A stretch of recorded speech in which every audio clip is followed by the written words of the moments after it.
My mother always said I was dim-witted, couldn't understand what people really meant.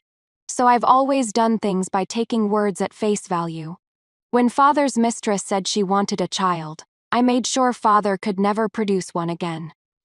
Then I turned around and sent a bloody dead chicken to Miss Lou, who'd called me a vixen.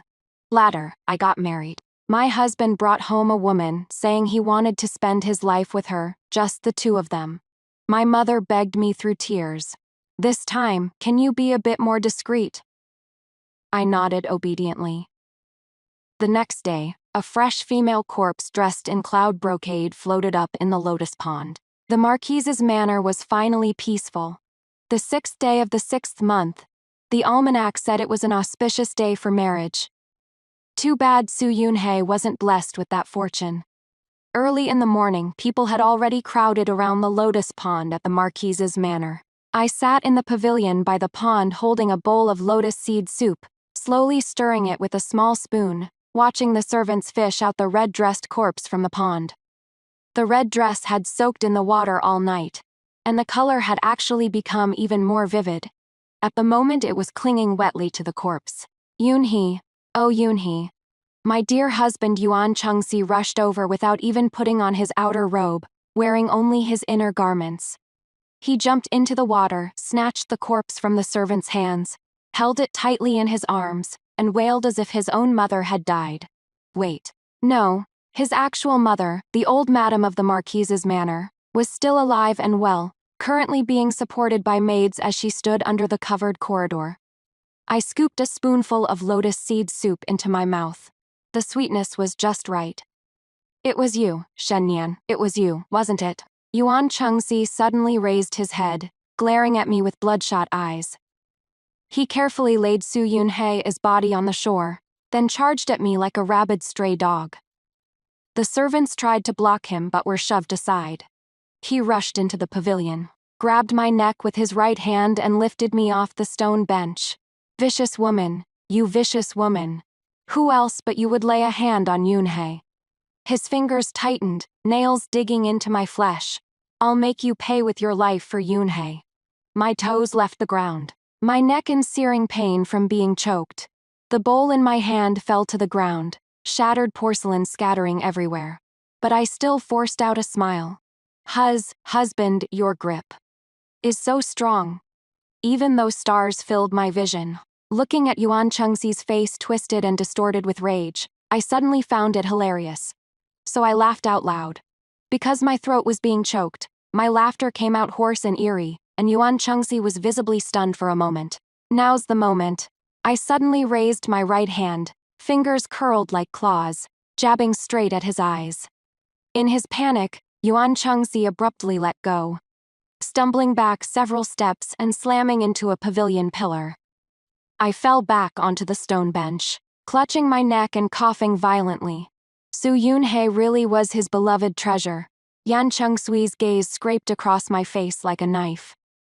Shen Nian, stop playing dumb here. Was it you who did this? I raised my head with a hurt expression. How can husband ask me like that? I went to bed early last night, and only came over this morning when I heard there was something to see at the pond. You didn't leave the courtyard last night. I did. Yesterday evening, Sister Yunhee said she wanted to eat the osmanthus cake I made, so I personally delivered a plate to her. She even thanked me. This was the truth. Half the Marquise's residents saw me carrying a food box to the west wing at the hour of you. Staying in Su Yunhei is room for about the time it takes an incense stick to burn. And then Yuan Chengsui said through gritted teeth. Then I went back to my room to sleep, washed up, changed clothes, read for a bit, and went to bed right at the hour of Shu Lvde can testify.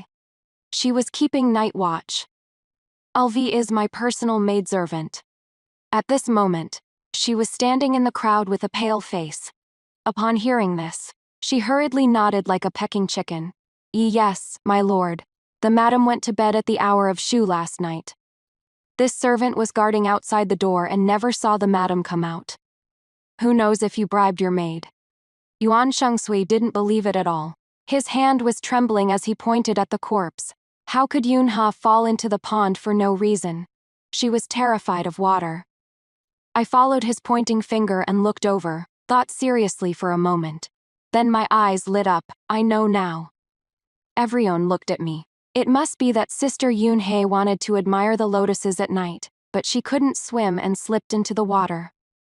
I analyzed with a straight face. Look, that cluster of reeds by the pond has marks of being pressed down, surely from when Sister grabbed them as she fell. Sigh, it is also my fault. I should have reminded her not to go near the water at night. I spoke with such heartfelt sincerity. Yuan Chengxi stared at me dead on, his eyes wishing they could swallow me alive and skin me whole. But he couldn't produce any evidence. There was nothing by the pond, no signs of shoving, no traces of struggle.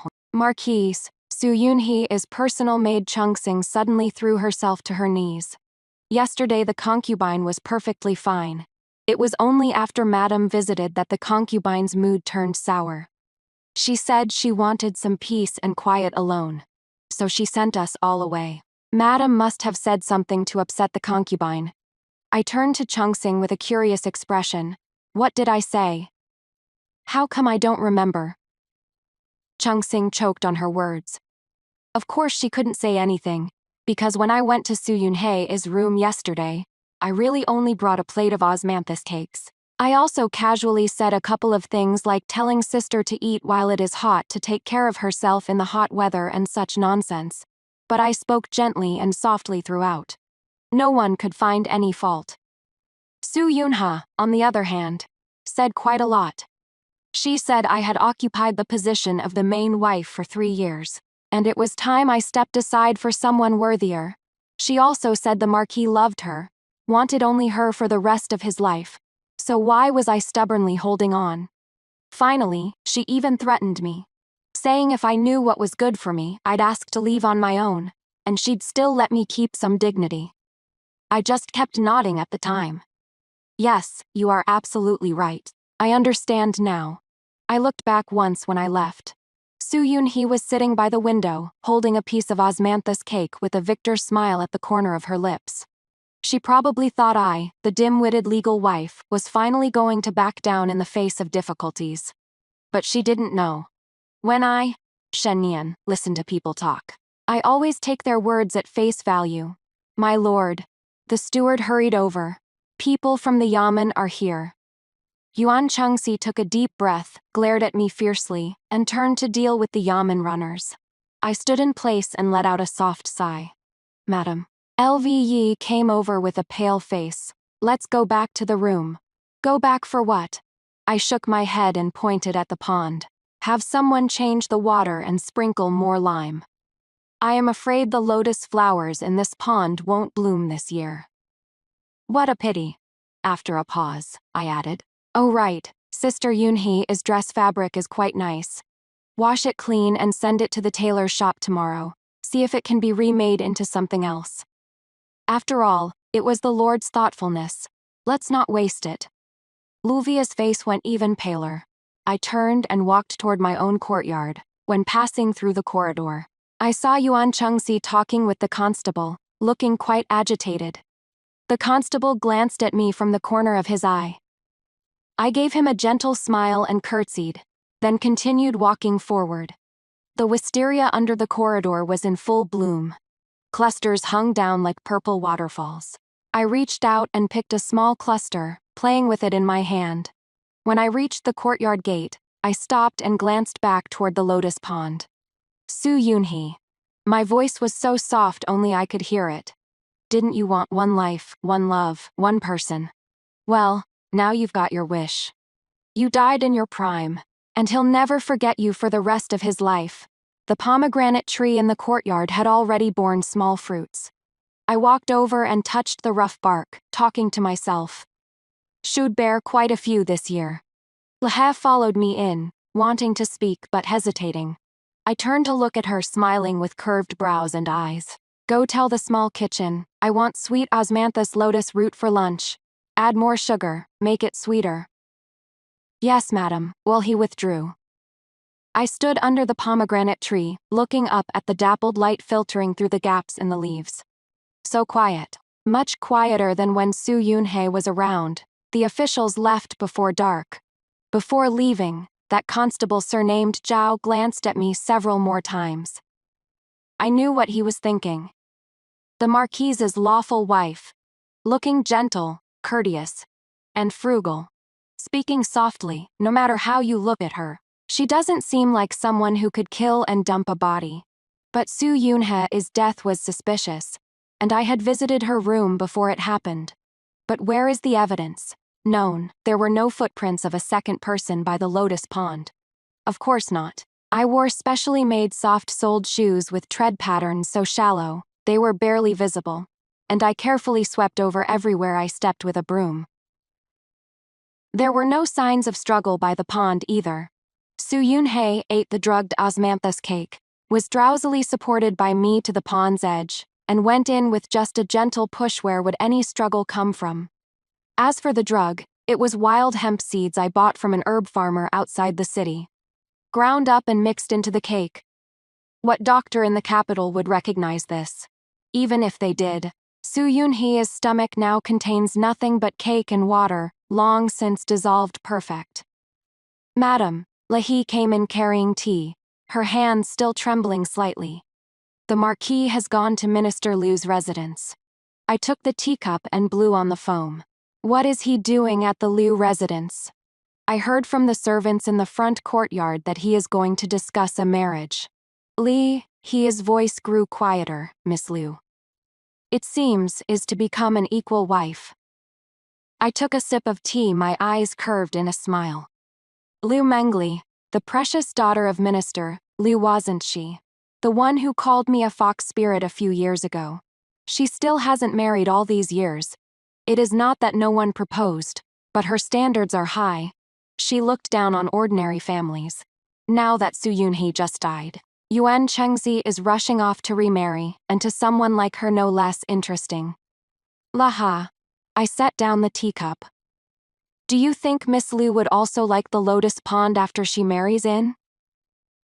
Lahahabi's face went pale in an instant. Madam. What is there to be afraid of? I am just asking casually. I got up, walked to the vanity, and sat down looking at myself in the bronze mirror. The person in the mirror had gentle eyes and brows, with lips naturally curved slightly upward. This face carries a hint of a smile even when not smiling. Mother always said my looks were too soft, unable to hold the bearing of a proper wife.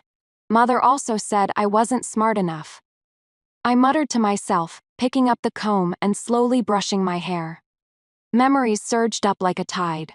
When I was 7, father brought back a woman named Yun Yang from Yangzhou. Her waist was slender as a willow. Her eyes held spring waters, and she spoke in that soft Wu dialect that made your bones go weak. Mother cried in her room the whole night. When she noticed me peeking through the door crack, she held me and said, Nian R, your father is unfaithful. Who knows? He might even have some bastard siblings born later just to disgust us. Does mother mean she doesn't want to see them? Mother shook her head while wiping her tears. No, mother is just heartbroken. I nodded, half understanding. 3 days later, father took Yunyang horseback riding in the countryside. The horse suddenly spooked while crossing a stream. Father fell off and happened to hit his head on a rock by the stream. Though his life was saved, the doctor said he'd injured a vital spot, and probably couldn't have any more children. Mother cried her eyes out when she went to visit him. Father lay in bed, his face ashen as death.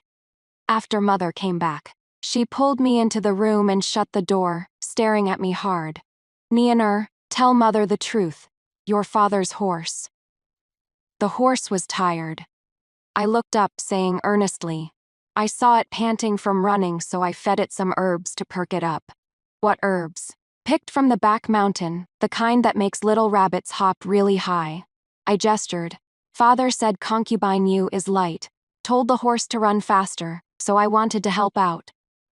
Mother's face went from white to green, then from green back to white. She opened her mouth several times but said nothing in the end, just held me while trembling all over.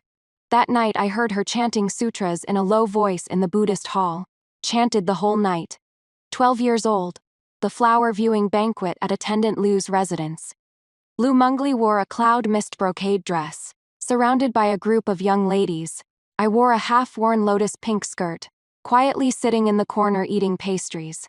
She somehow noticed me, walked over and looked me up and down, then sneered. "Oh my. Isn't this the wooden miss from the Shen family? You dare come to the banquet dressed like this?" People nearby burst into mocking laughter. I swallowed the osmanthus cake in my mouth, wiped my hands and looked up at her. "Miss Liu looks really beautiful today," I said sincerely, like a huadun on stage. The surroundings fell silent instantly. Liu Mengli's face turned completely red. Everyone knew she hated being compared to an actress, thinking it was lowly. "What did you say? Say it again."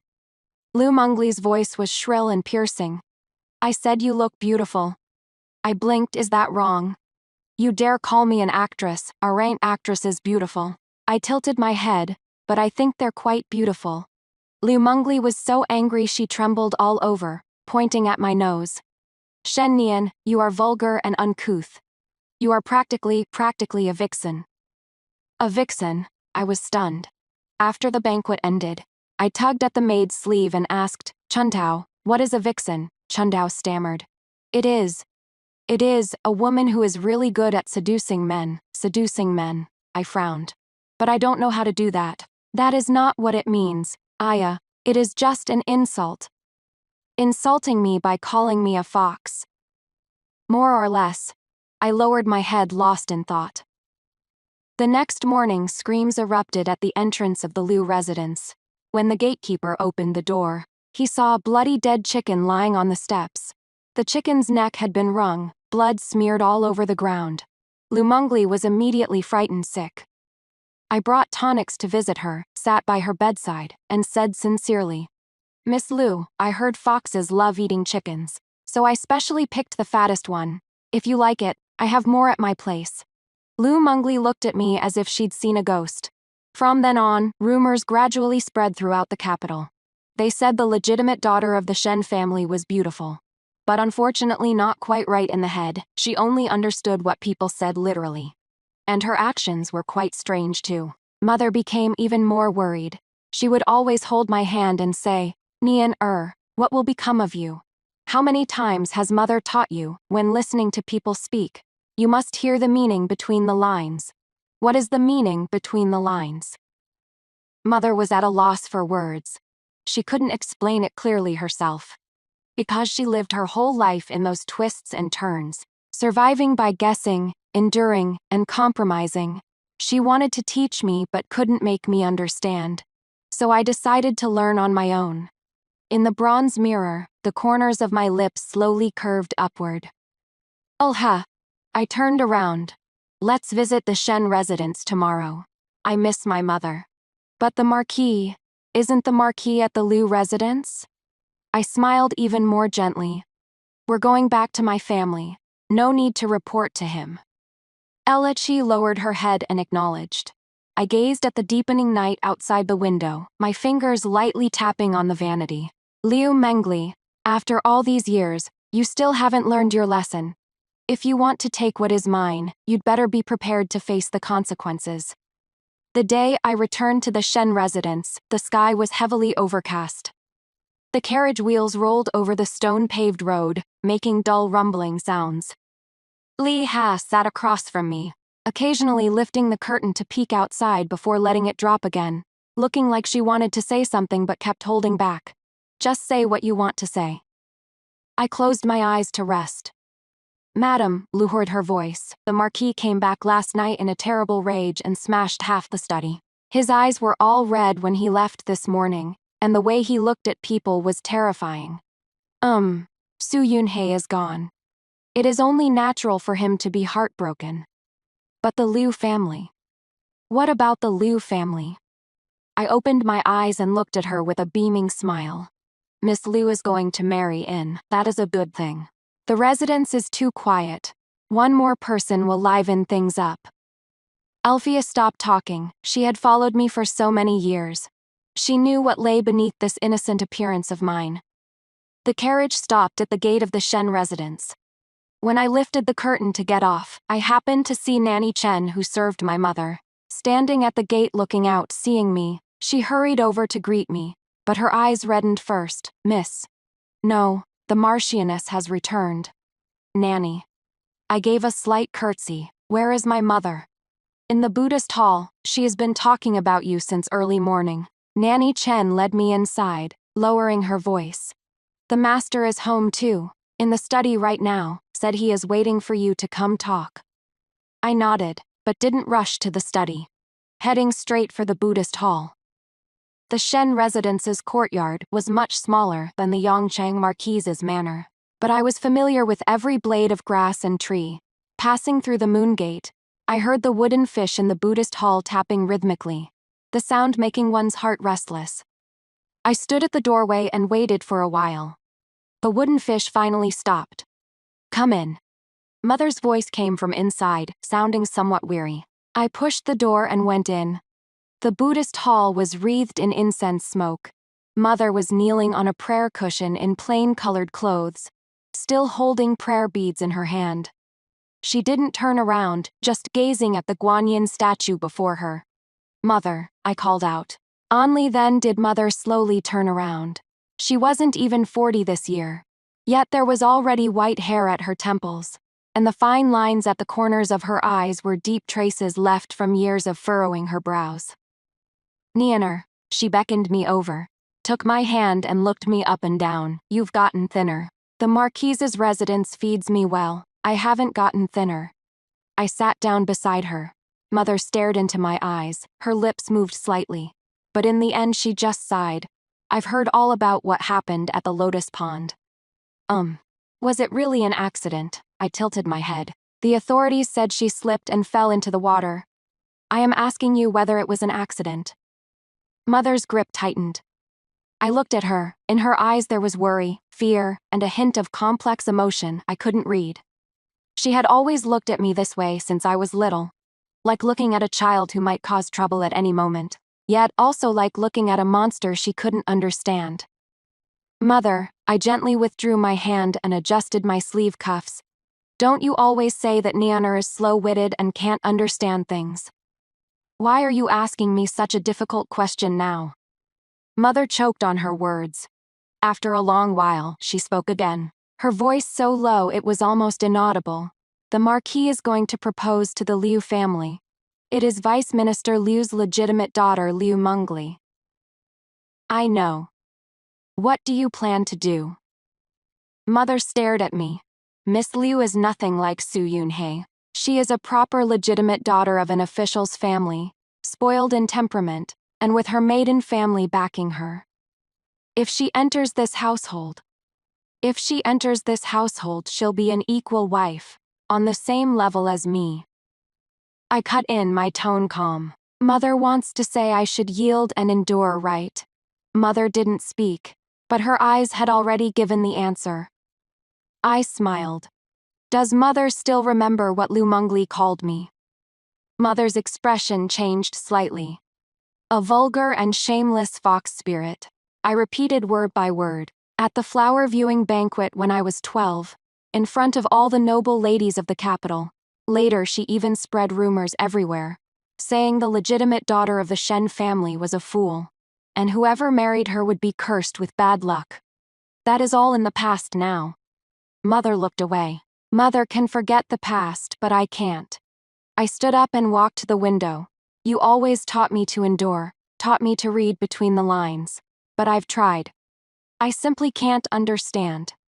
I turned to look at Mother's pale face. So I can only go by what I do understand.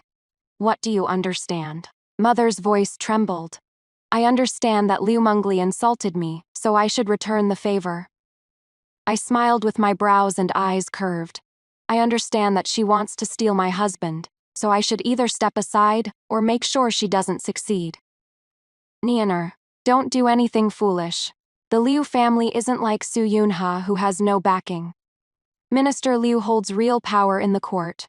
Even the Marquis has to depend on him to some extent. If you make a move against Liu Mengli. Mother, I cut her off. Have you forgotten? I am now the Marchioness of Yongchang. Mother froze. Su Yunhei is dead, and the authorities couldn't find anything. If Liu Mengli also had an accident, what could the Liu family do? I slowly walked back in front of her, report to the officials. But where is the evidence? The Marchioness of Yongchang harming people. Who would believe that a dim-witted fool could kill two women of considerable status one after another? Mother stepped back half a step and leaned against the altar table, only managing not to fall by bracing her hands on the surface. You. Since when did you start? Since when did I learn all this? I finished her sentence for her, probably after father fell from his horse. I saw mother hiding in her room crying, father lying in bed sighing, and concubine you being sent off to the estate. That is when I thought, so solving problems is this simple. That is different, mother said urgently. That was an accident. Yes, it was an accident, I nodded. Everything is an accident. Father falling from his horse was an accident. The dead chicken at the Liu residence's gate was an accident. Su Yunhee falling into the water was an accident. If anything happens to Lu Mengli in the future, it will also be an accident. I patted the non-existent dust off my skirt. Don't worry, mother. Nian Er is very well behaved now and won't cause any trouble.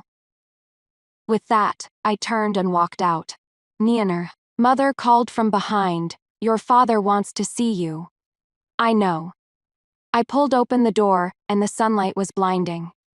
Nanny Chen was still standing guard outside the door. Seeing me come out, she opened her mouth as if to say something, but in the end just lowered her head and curtsied. In the study, father was writing. He has aged quite a bit these past few years. The leg injury from falling off a horse years ago left him walking with a limp, and his back had become slightly hunched. Seeing me enter, he set down his brush and looked at me with a complicated expression. Father. I bowed properly. Sit. I sat down as told. We sat facing each other, father and daughter, yet had nothing to say for the moment. A sheet of rice paper lay spread on the desk, with the words "Calm the Mind" written on it. The ink hadn't fully dried yet. The Lotus Pond incident, father finally spoke. Was it really an accident? This question again. I smiled. Father cares about this too. You are my daughter, father stared at me. If anything happens to the Yongchang Marquis Manor, the Shen family won't escape involvement either. So that is how it is. Rest assured, father, I picked up the teacup and blew on it gently. Nothing will happen to the Marquis Manor. Even if something does, it won't implicate the Shen family. Father's brows furrowed even tighter. You know about Miss Liu entering the manor, right? I know. How do you plan to handle it? I set down the teacup and looked at him seriously. How does father wish me to handle it? He probably wanted to say I should endure, to consider the bigger picture, to maintain the dignity of both families. But those words facing these eyes of mine, he might not be able to say them. 3 years ago when he forced me to marry into the Marquis Manor, I looked at him just like this. Back then he said, the Yongchang Marquis Manor is of high status, Yan Chengxi is young and promising, marrying there means a life of comfort. I asked him back then, Father, what does enjoying fortune mean? It means fine clothes and rich food, being respected by others. I asked again, then what if you are not respected by others? He couldn't answer, but now I understand. Enjoying fortune means you can also make others not enjoy it. Vice Minister Liu and I serve in the same court. Father looked away. Don't make things too ugly. I understand. I stood up. If father has nothing else, I'll head back first. There is still a pile of things to handle at the Marquise's manor. Wait. Father stopped me, took out a small box from the drawer. Take this. I took it and opened it. Inside was a stack of silver notes and some jewelry. Your mother wanted you to have this. Father turned his face away. She said it is not easy for you at the Marquise's manor. Having some money on hand makes things easier. My fingertips holding the box felt a bit cold.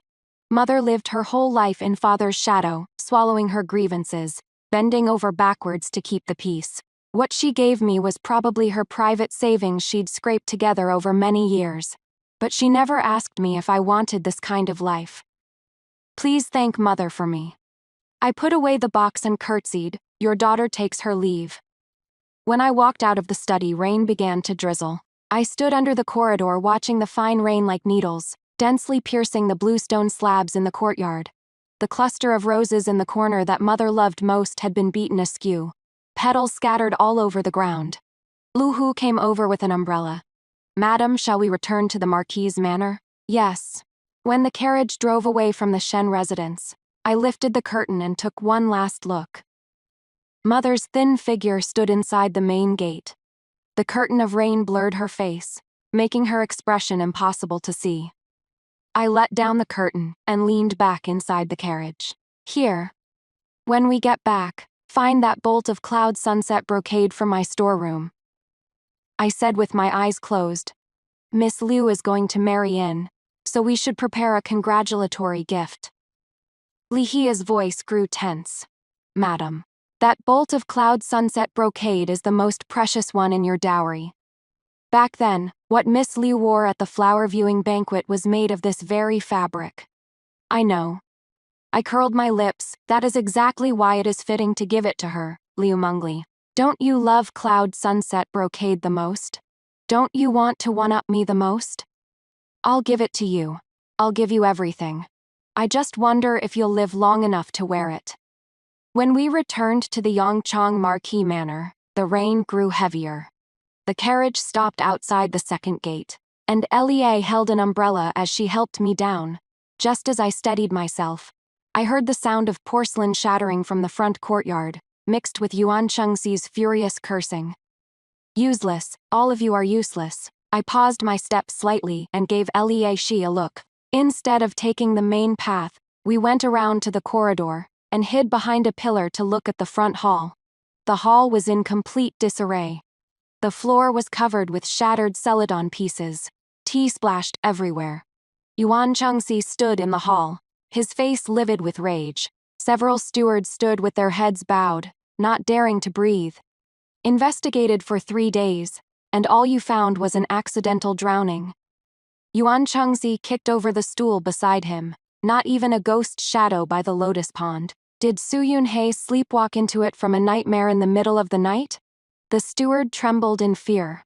Marquis, Constable Zhao from the Yamen, said there were indeed no traces of a second person by the pond, and there were no external injuries on the concubine's body. Perhaps it really was. Yuan Chengxi spun around abruptly. "You are going to say it was an accident too?" The steward dropped to his knees with a thud. I watched quietly, the sound of rain masking my breathing. The damp, cold wind swept through the corridor.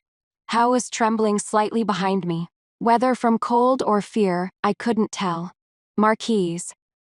A soft, delicate voice rang out. Liu Mengli stepped out from behind the screen. Her face was lightly powdered, her glancing eyes full of allure. "Please calm your anger, Marquis. It is not worth ruining your health over." She walked over to Yuan Chengxi's side so naturally, reaching out to smooth his lapels. Yuan Chengxi's expression softened slightly as he held her hand. "Why did you come out?" I heard the commotion and was worried. Liu Mengli looked up at him, tears glistening in her eyes. "I am saddened by what happened to Sister Yunhei too. But what is done is done. No matter how angry you are, Marquis, she won't come back." As she spoke, tears actually fell from her eyes. Yuan Chengxi pulled her into his arms tenderly. "You are still the most considerate." I quietly laughed behind the corridor pillar. After a few years apart, Liu Mengli's tricks have improved. Before, she only knew how to curse people with sharp and mean words, but now she has learned to play weak and act considerate. Makes sense. If you want to steal someone's husband, you gotta make some progress. It is just, Liu Mengli leaned against Yuan Chengxi's chest. "This concubine is a bit scared. Sister Yunhai was perfectly fine. How could she just—" "My lord, could there be something unclean in the manor?" Yuan Chengxi's body stiffened. "What nonsense are you spouting?" he scolded her verbally. But his hands held Liu Mengli even tighter. "This concubine isn't talking nonsense." Liu Mengli raised her head, eyes misty with tears. "This concubine heard that some manors have heavy yin energy and easily attract evil spirits. Sister Yoonhae was so young when she passed, and her death was so strange. She didn't continue, but the meaning was obvious. She was hinting that Soo Yoonhae's death was not an accident, but the work of evil spirits. As for what the evil spirit is, who has been in the Marquise's manor for 3 years without bearing children? Who saw Soo Yoonhae before her death? Who has a reputation in the capital for being foolish and acts strangely? Isn't that just me, Shen Nian? LVA's hand grabbed my sleeve, trembling badly. I gently patted the back of her hand and turned to leave. Back in my own courtyard, I had someone heat up water and took a nice, comfortable bath. Steam rose up. I leaned against the edge of the tub and rested with my eyes closed. The marriage from 3 years ago surfaced before my eyes again. When the big red bridal sedan was carried into the Yongchang Marquis Manor, onlookers crowded the streets. Everyone said Miss Shen was so fortunate to marry into the Marquis Manor as the legal wife. In the wedding hall, Yuan Chengxi wore bright red wedding attire. But his face was cold as ice. His movements were stiff during the bowing ceremony. On our wedding night, he came in half drunk, stood by the bed staring at me for a while, then sneered. Shen Nian, right? Your father really spared no expense to climb up to the Marquis Manor. I had already lifted my own bridal veil and was eating the red dates and longan on the table. I swallowed the date in my mouth. Father said I came here to enjoy the good life. Yuan Chengxi scoffed. Enjoy the good life. Fine, then go ahead and enjoy it. That night he slept on the couch in the outer room. The next day was the tea ceremony. The old madam of the Marquis Manor held my hand and sighed. Nian, Chengxi has a stubborn temper, please bear with him. Don't worry, grandmother. Nianer will take good care of her husband. I meant those words. So every day I woke up early to greet Yan Chengxi at his courtyard. Personally prepared breakfast, tidied his study, washed clothes and folded bedding. Although servants could do all these things, I always felt I should do them myself. Yuan Chengxi was impatient at first but later got used to it. Then later he simply ignored me altogether. 3 months later, I caught him fooling around with a maidservant in his study. The maidservant was so frightened she knelt on the ground begging for mercy. But Yuan Chengxi leaned back in his chair, looking at me with a half smile. What does madam have objections? Number as long as my husband is happy. I transferred that maidservant to my own courtyard, gave her some money, and let her go home to get married. When Yuan Chengxi found out, his face was sour for the entire day. Another half-year passed, and he started frequenting brothels, mostly not coming home at night. The old madam was so angry she fell ill. I attended to her illness day and night. She held my hand and said, Nian, you've been wronged. I am not wronged. As long as my husband is happy. I truly wasn't wronged. Because in that half year, I had already figured out everything about the Marquis Manor. I knew the accountant was embezzling. I knew the kitchen purchaser was taking kickbacks. Knew the stable hand was secretly selling fodder. I also knew Yuan Chengxi's page boy was covering up those shady dealings for him. I even knew how many hidden doors the manor had. How many secret passages. How deep the lotus pond was, where the soil was loosest on the back hill, which wall of the storeroom was thinnest. I even knew Yuan Chengxi was keeping a mistress in the west of the city. That woman was already pregnant. But I said nothing. I just quietly observed, silently recorded. Learning all the rules of this manor. The ones on the surface and the ones in the shadows. The water had gotten a bit cold. I got up, dried myself off, and changed into clean undergarments. Ellie He came in to tidy up. When she saw the old scars on my shoulders and back, her eyes dimmed for a moment. Those were from bumps and scrapes when I was little. Mother always said I was clumsy. I'd walk into door frames, miss steps going downstairs, and even spill soup all over myself just carrying a bowl. But that wasn't true. I was just using my body to test the boundaries of this world. Only by hitting the door frame did I learn how hard doors are. Missing a step taught me how much it hurts to fall. Getting burned by hot soup taught me what temperature can hurt people. These experiences all proved useful later. For example, I know how slippery the moss by the lotus pond is, at what angle someone would fall after stepping on it, and which stone their head would hit. "Madam," Let has said softly. "Word came from the Marquise's courtyard, asking you to go have dinner together. Miss Liu will be there too." I combed my hair in front of the mirror, the bronze mirror reflecting my docile face. "All right. Find me a plain outfit. Su Yun had just passed away. It wouldn't be appropriate for me to dress too brightly." Dinner was set in the flower hall of Yuan Chengxi's courtyard. Lu Mengli was already there when I arrived. She had changed into a light pink dress, with only a white jade hairpin in her bun, looking much more subdued. But the smugness between her brows couldn't be hidden. Yuan Chengxi sat in the main seat, not even lifting his eyelids when I came in. "This concubine greets the Marquise." I curtsied, then turned to Lu Mengli. "Miss Liu." Lu Mengli rose to return the greeting, her posture impeccably poised. "Sister is here, please sit." She bit down especially hard on the word sister. I sat down as told. On the table were 8 dishes and a soup, all Yuan Chengxi's favorites. Lu Mengli personally served him food, picking up dishes while saying, "My lord, try this steamed sea bass. I specially instructed the kitchen to make it. The heat is just right." Yuan Chengxi took a bite, not bad. Lu Mengli smiled, her gaze sweeping past me. "Sister, do eat too, don't be shy." I picked up a piece of greens and ate slowly. Silence hung over the table, with only the soft sounds of bowls and chopsticks clinking. Halfway through the meal, Yuan Chengxi suddenly spoke. "The Liu family has agreed to the marriage. She'll enter the household on the 8th of next month." I set down my chopsticks and looked up. Congratulations to the Marquis. Congratulations to Miss Liu.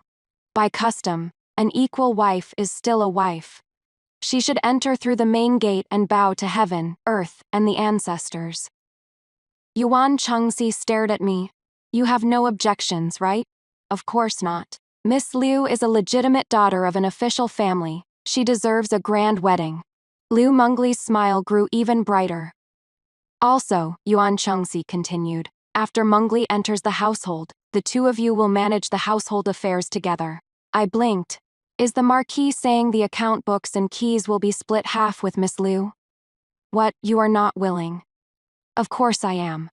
It just so happens that this concubine is slow-witted and always makes mistakes with the accounts. Having little sister Liu to help couldn't be better." Lu Mengli pretended to decline. "How could that work?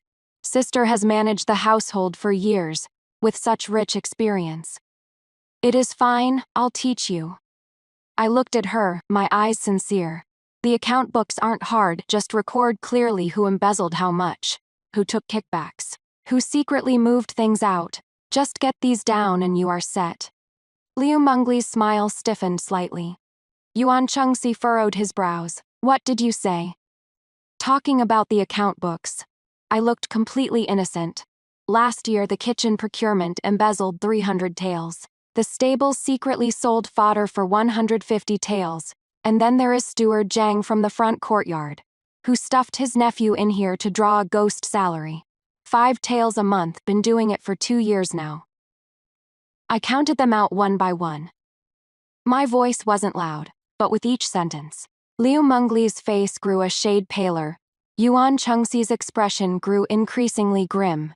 "You knew all this, of course." I nodded. "It is all recorded in the account books. Would the Marquis like to see them?" "Then why didn't you say so earlier?" "The Marquis never asked." Yuan Chengxi stared at me fixedly, his eyes looking at me as if I were a stranger. Lu Mengli hurriedly stood up to smooth things over. "Sister is truly meticulous, remembering all these small matters so clearly. From now on this concubine will learn from sister, and will surely manage the Marquise's manor properly." "Sure, then starting tomorrow, Sister Liu can come to my courtyard to look at the account books. It just so happens that Sister Yunhe's funeral affairs need to be handled too. A pile of expenses to sort out." At the mention of Su Yunhe, the atmosphere in the hall instantly turned cold. Lu Mengli forced a smile. Of course. This meal was eaten with everyone harboring their own schemes. On the way back to the courtyard that evening, Li Ti carried a lantern ahead to light the path. "Madam, Are you really going to show the account books to Miss Liu? Yes. I looked up at the moon. Not only will I show her, I'll show her everything. Let her see clearly just how many parasites are gnawing at this golden mountain called the Marquis Manor. But what? Doesn't Liu Mengli want the authority to manage the household? I'll give it to her. I want to see if she has the ability to keep these wolves and tigers in check. Moonlight spilled onto the bluestone path, casting a cold white glow. I walked slowly, my footsteps light. 3 years, Yuan Chengxi. You finally brought the person you wanted most into the manor. Then let her have a good look at what this Marquis Manor of yours really looks like. Hope she doesn't get scared. Su Yunhe's funeral was handled carelessly. A thin coffin, a few monks chanting sutras for half a day, then carried out of the manor and buried. Yuan Chengxi personally attended the burial. When he returned, his eyes were red and swollen, and he shut himself in the study for the whole day. Liu Mengli, however, was all smiles. Since that evening meal, she came to my courtyard every day to learn household management. Today checking account books. Tomorrow inspecting the storeroom, the day after counting servants. She put on quite the show. Sister. She flipped through the thick stack of account books, her brow furrowing deeper and deeper.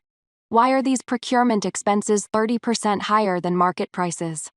I was embroidering a handkerchief by the window. Hearing this, I looked up and thought about it seriously. Mama Li said the Marquise's manor uses only the best, so it is normal for things to be more expensive. The best. Liu Mengli sneered coldly. The pork from the other day. I had a maid ask around at the market. It is only 15 wen per jin, yet the accounts recorded 25 wen. Where did that 10 wen difference go into a dog's belly? Ulaha stood behind me, her face turning pale upon hearing this. I set down my embroidery frame and walked over to Liu Mengli's side, leaning in to look at the account book. It is true, there is a 10 wen difference. Did sister not know about this? Liu Mengli tilted her head and looked at me with probing eyes. I knew. Mama Li said the extra money is a hardship fee for the purchasing servants. Hardship fee. Liu Mengli's voice suddenly shot up. Just from pork alone. They embezzle 5 taels of silver a month. That is 60 taels a year, and this is only the pork. Rice, flour, grain, oil, fruits, vegetables, fabric, spices. Sister. Even if the Marquise's manor had mountains of gold and silver, it couldn't withstand being squandered like this. The more she spoke, the angrier she got. She slapped the account book shut. These parasites must be cleared out. I blinked. How do we clear them out? Replace them, Liu Mengli said decisively. Replace the kitchen purchasers, investigate the accounting office people too, and throw out anyone with problems. Oh, then will Sister Liu go tell the Marquis? Liu Mengli choked on her words. Of course she didn't dare. She had just entered the manor and hadn't even found her footing yet. Was she going to go after the manor's long-serving staff? Yuan Chengxi would be the first to refuse. Which of these stewards doesn't have deeply entangled connections, where pulling one thread moves the whole body? Elder sister is the principal wife. This matter should be brought up by elder sister. I did bring it up. I looked completely innocent. I told the Marquis last year. And the Marquis said water 2 clear breeds, no fish, told me not to meddle. Liu Mengli's face alternated between red and white. She probably didn't expect that Yuan Chengxi knew about these things. Not only knew but tacitly allowed it. I sat back in front of the embroidery frame and picked up the needle and thread again. Sister Liu shouldn't take it too seriously either. Madame Li is a cousin of the Marquise's wet nurse. The accountant is a distant relative of the old Madame's maiden family. The stable manager is the father of the servant boy who has been with the Marquis since childhood. They're all family. Let them skim a little. The Marquise's mansion has money anyway. I spoke lightly, but Liu Mengli's face turned ashen. She finally realized that this Marquise's mansion was not the resplendent palace she had imagined, but a densely woven web. Everyone was entangled in it, unable to move. And she, As the newly arrived equal wife, wanting to tear a hole in this web was simply a fool's dream. Elder sister is right. She took a deep breath and forced a smile. This concubine was too impatient. No rush. No rush, I said with a beaming smile. Sister Liu can learn slowly, the days ahead are still long. The days ahead were indeed still long. On the 7th day of Liu Mengli learning household management, the first accident occurred. That day she went to the storeroom to inventory the porcelain, directing 2 rough work servants to move a blue and white porcelain vase half as tall as a person. One of the servants' hands slipped, and the vase fell to the ground and shattered. Liu Mengli flew into a rage on the spot, demanding to dock 3 months' wages from the 2 servants. One of the servants, surnamed Sunday, had been in the Marquise's household for decades. She immediately stiffened her neck and talked back. What great authority Madame Liu has. When this old servant was serving in the Marquise's household, you hadn't even been born yet. You? Liu Mengli trembled with anger. How dare you talk back to me? This old servant wouldn't dare. Granny Sunday said sarcastically. This vase was acquired when the old Marquis was still alive, worth 300 taels of silver. If Madame Liu wants to punish me, this old servant accepts it. It is just that the matter of the broken vase needs to be reported to the Marquis and the old madam. Liu Mengli's expression changed. 300 taels was no small sum. She had just entered the household and already damaged such a valuable item. If word got out, the old madam would be the first to blame her for not knowing how to manage a household. I watched from the side and spoke up at the right moment. Granny Sunday, don't worry. What is broken, as long as no one got hurt, that is what matters. As for the wages, just dock 1 month as a token gesture. Sister Liu is only thinking of the household's good. Granny Sunday glanced at me and said nothing more. But the dissatisfaction in her eyes was plain to see. Liu Mengli bit her lip and in the end could only accept it. That evening, Yuan Chengxi came to my courtyard to dine. Since Liu Mengli entered the household, he only came to me on the 1st and 15th of each month, just enough to preserve the dignity of the principal wife. At the dinner table, he suddenly said, Mengli was wronged at the storeroom today. My hand paused while ladling soup for him. Is the Marquis referring to the porcelain vase incident?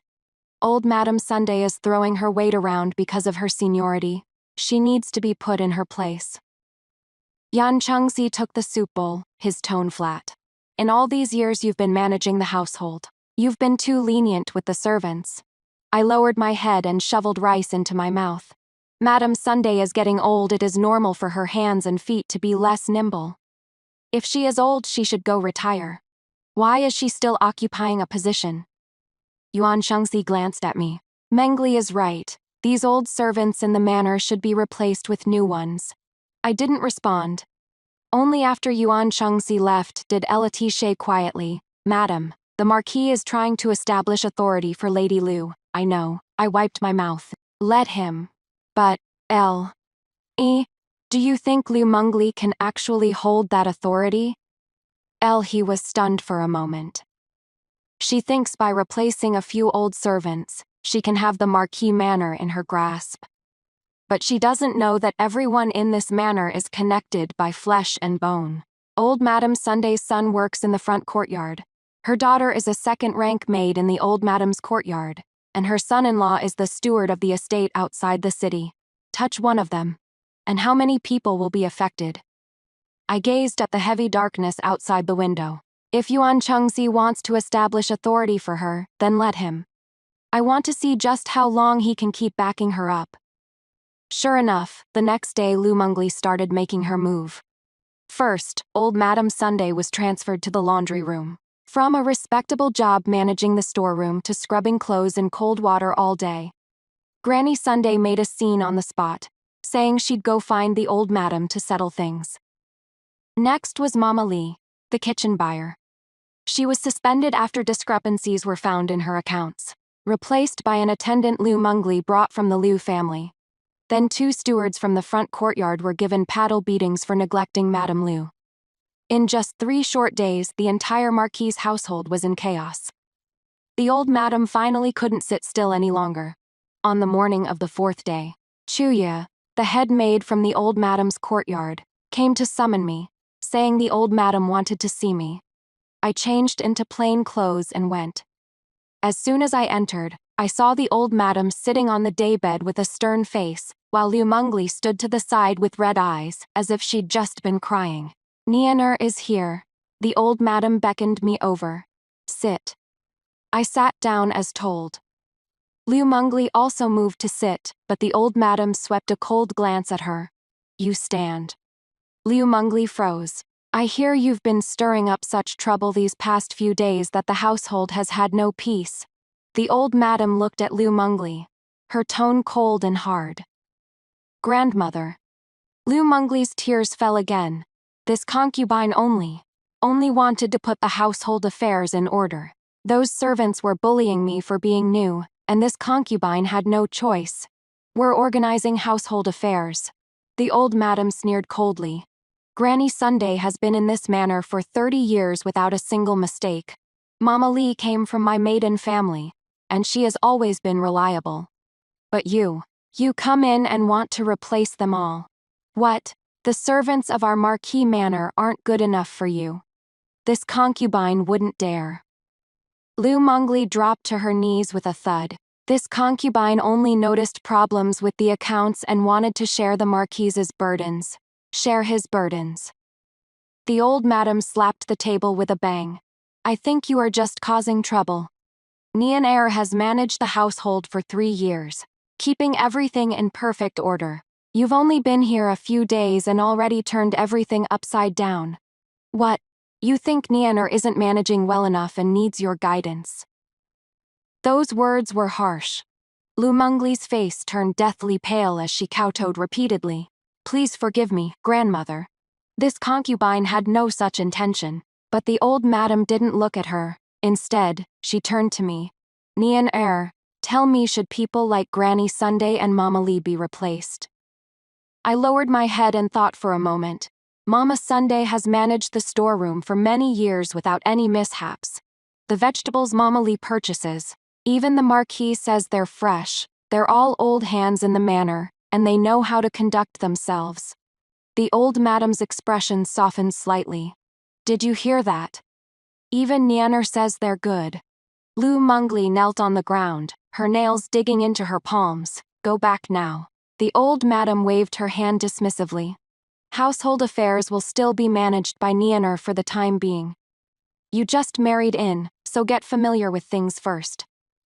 Don't be so eager to meddle. Liu Mengli bit her lip, tears welling up in her eyes. In the end, she could only murmur a soft yes and withdrew. After she left, the old madam sighed and took my hand. Nianer, you've been wronged. I am not wronged. That child Chengxi, the old madam's eyes were complicated, has been bewitched by that Liu woman, rest assured. As long as I am here, you will forever be the legitimate wife of this Marquis Manor. I nodded, but my mind was elsewhere. How much longer could the old madam protect me? Coming out of the old madam's courtyard, I ran into Liu Mengli under the corridor. She stood there waiting for me, eyes red and swollen. But the timidity from earlier was gone from her face, replaced only by venomous resentment. Such clever tricks, sister. Just a few words, and all my efforts these past days were wasted. What is Sister Liu talking about? I don't understand. Drop the act. Liu Mengli stepped closer, lowering her voice. You know exactly how Su Yunhei died. I blinked. Sister Yunhei slipped and fell into the water. The authorities have already closed the case. You can fool others, but not me. Liu Mengli stared into my eyes. Shen Nian, let me tell you, the Marquis only has me in his heart. This position of Marchioness will be mine sooner or later. If you know what is good for you, step aside yourself and save some face, otherwise. Otherwise what? Liu Mengli smiled, that smile incomparably sinister. Otherwise, Su Yunhei's fate will serve as your warning. I gazed at her quietly for a moment, then I smiled too. Sister Liu, do you know? Before Su Yunhei died, she said almost the same thing to me. Liu Mengli's smile froze on her face. She said the Marquis only wanted her alone and asked me to step aside. I agreed. Then she went to the lotus pond to keep the mandarin ducks in the water company. Liu Mengli's face instantly lost all color. I stepped forward, almost pressing against her ear, and spoke in a voice only the two of us could hear. Liu Mengli, you say you want to be the Marquis's wife? I'll grant your wish. After saying that, I stepped back and turned to leave. Even after walking far away, I could still feel that cold gaze on my back, like a venomous snake. Liu Mengli stayed quiet for half a month. During this half-month, she no longer meddled in household affairs, staying in her own courtyard every day, occasionally going to Yuan Chengxi's study to keep him company, or paying respects to the old madam morning and evening, acting very docile and well-behaved. The servants in the manor breathed a sigh of relief, but gossiped behind closed doors. Has Madame Liu admitted defeat? Doesn't look like it to me. She is plotting something. Don't you dare say it. Haven't you seen enough of that one's methods? That one they spoke of was naturally me. Su Yunhe is death, though the authorities ruled it an accident. Who in the manor believed that? The lotus pond was only waist deep. How could a young healthy person just drown like that? And she just happened to die right after I sent her pastries. But no one dared to say it outright. After Granny Sunday was transferred to the laundry room, she fell ill the very next day. They said she slipped while doing laundry and threw out her back, and would have to stay in bed for a few months. Her son also mysteriously lost his job working in the front courtyard. He was sent to do hard labor at the manor outside the city. Mama Li was suspended from her duties, replaced by a Wang surnamed dowry servant from the Liu family. That woman was diligent enough, but somehow the vegetables she bought were always not fresh, and the meat was often from the day before. Yuan Chengxi threw down his chopsticks after eating just once. Mama Wang was immediately removed, and Mama Li came back. Supposedly she even received a pair of silver bracelets as a reward from the old madam, saying she had been wronged. Now even a fool could see what was going on. This Marquis manor. It looked like Yuan Chengxi was in charge, but the one whose words actually mattered was the old madam. And the one the old madam protected was me. Liu Mengli naturally saw this clearly too. So she changed her strategy. This day, a small banquet was set up in the old madam's courtyard, saying it was for the family to gather now that autumn had turned cool. When I went with Elati, Liu Mengli had already arrived. She was sitting beside the old madam, intimately holding the old madam's arm while chatting. Grandmother, this is a forehead band I embroidered myself, using the finest silk, stuffed with chrysanthemum and cassia seeds inside. Wearing it in autumn brightens the eyes and calms the mind. She presented a finely embroidered forehead band. The old madam took it and looked it over, nodding with a smile. Mengli is so thoughtful. I stepped forward and curtsied. The old madam waved for me to sit on the other side. Nian is here too. Sit down quickly. Mengli made chrysanthemum cakes. Try some. She said they're your favorite. Sure enough, there was a plate of chrysanthemum cakes on the table, golden and soft, with a fragrant aroma. I picked up a piece and took a bite. Delicious. Liu Mengli glanced at me, her smile radiant, as long as sister likes them. This concubine remembered sister's tastes and deliberately used less sugar, afraid sister would find them too rich. Sister Liu has such a good memory. The old madam watched us, getting along harmoniously. A gratified expression appearing on her face. That is more like it. Family should be harmonious. Where is Chengxi? Why hasn't he come yet? Just as her words fell, Yuan Chengxi came in. He wore a dark green robe today, which made his complexion look somewhat pale. There were faint dark circles under his eyes as if he hadn't slept well. Grandmother. He bowed, then glanced at me and Liu Mengli before sitting down on the old madam's other side. The small banquet began, and the maids filed in to serve the dishes. During the meal, Liu Mengli kept finding topics to chat with the old madam about. From clothes and jewelry to health and dietary remedies, her words as sweet as honey. The old madam was charmed by her and beamed with joy. Halfway through the meal, Liu Mengli suddenly said, Grandmother, this concubine has a thought, but I am not sure if I should say it or not. Go ahead. This concubine noticed the garden on the east side of the mansion has been abandoned for quite a while. Such a pity. Lu Mengli said softly. This concubine was thinking. Could we tidy up the garden, plant some flowers and plants, and build a small pavilion? Grandmother could go there to sit, enjoy the flowers and have some tea. Surely better than being cooped up indoors. The old madam's eyes lit up. What a wonderful idea. That garden was built when the old marquis was still alive. It fell into disrepair later, and I've long wanted to fix it up, but never got around to it. If grandmother agrees, this concubine is willing to handle this matter. It won't cost the mansion much either. This concubine will contribute some from her dowry, as a show of filial piety to grandmother. Those words were beautifully put. She both pleased the old madam and showed off her wealth, generosity, and filial devotion. The old madam was indeed delighted. It is the thought that counts. You don't need to pay, the mansion will cover it. Then this concubine will shamelessly take charge of this for grandmother. Lu Mengli smiled radiantly, her gaze sweeping toward me. Elder sister won't mind, will she? I was picking up a slice of lotus root and looked up blankly when I heard this. Mind what? Mind this concubine handling the garden matter. Lu Mengli feigned unease. After all, matters in the mansion have always been decided by elder sister. I don't mind at all. If Sister Liu wants to do it, go ahead. Just let me know if you need any help. The smile on Lu Mengli's face deepened. Elder sister is so kind.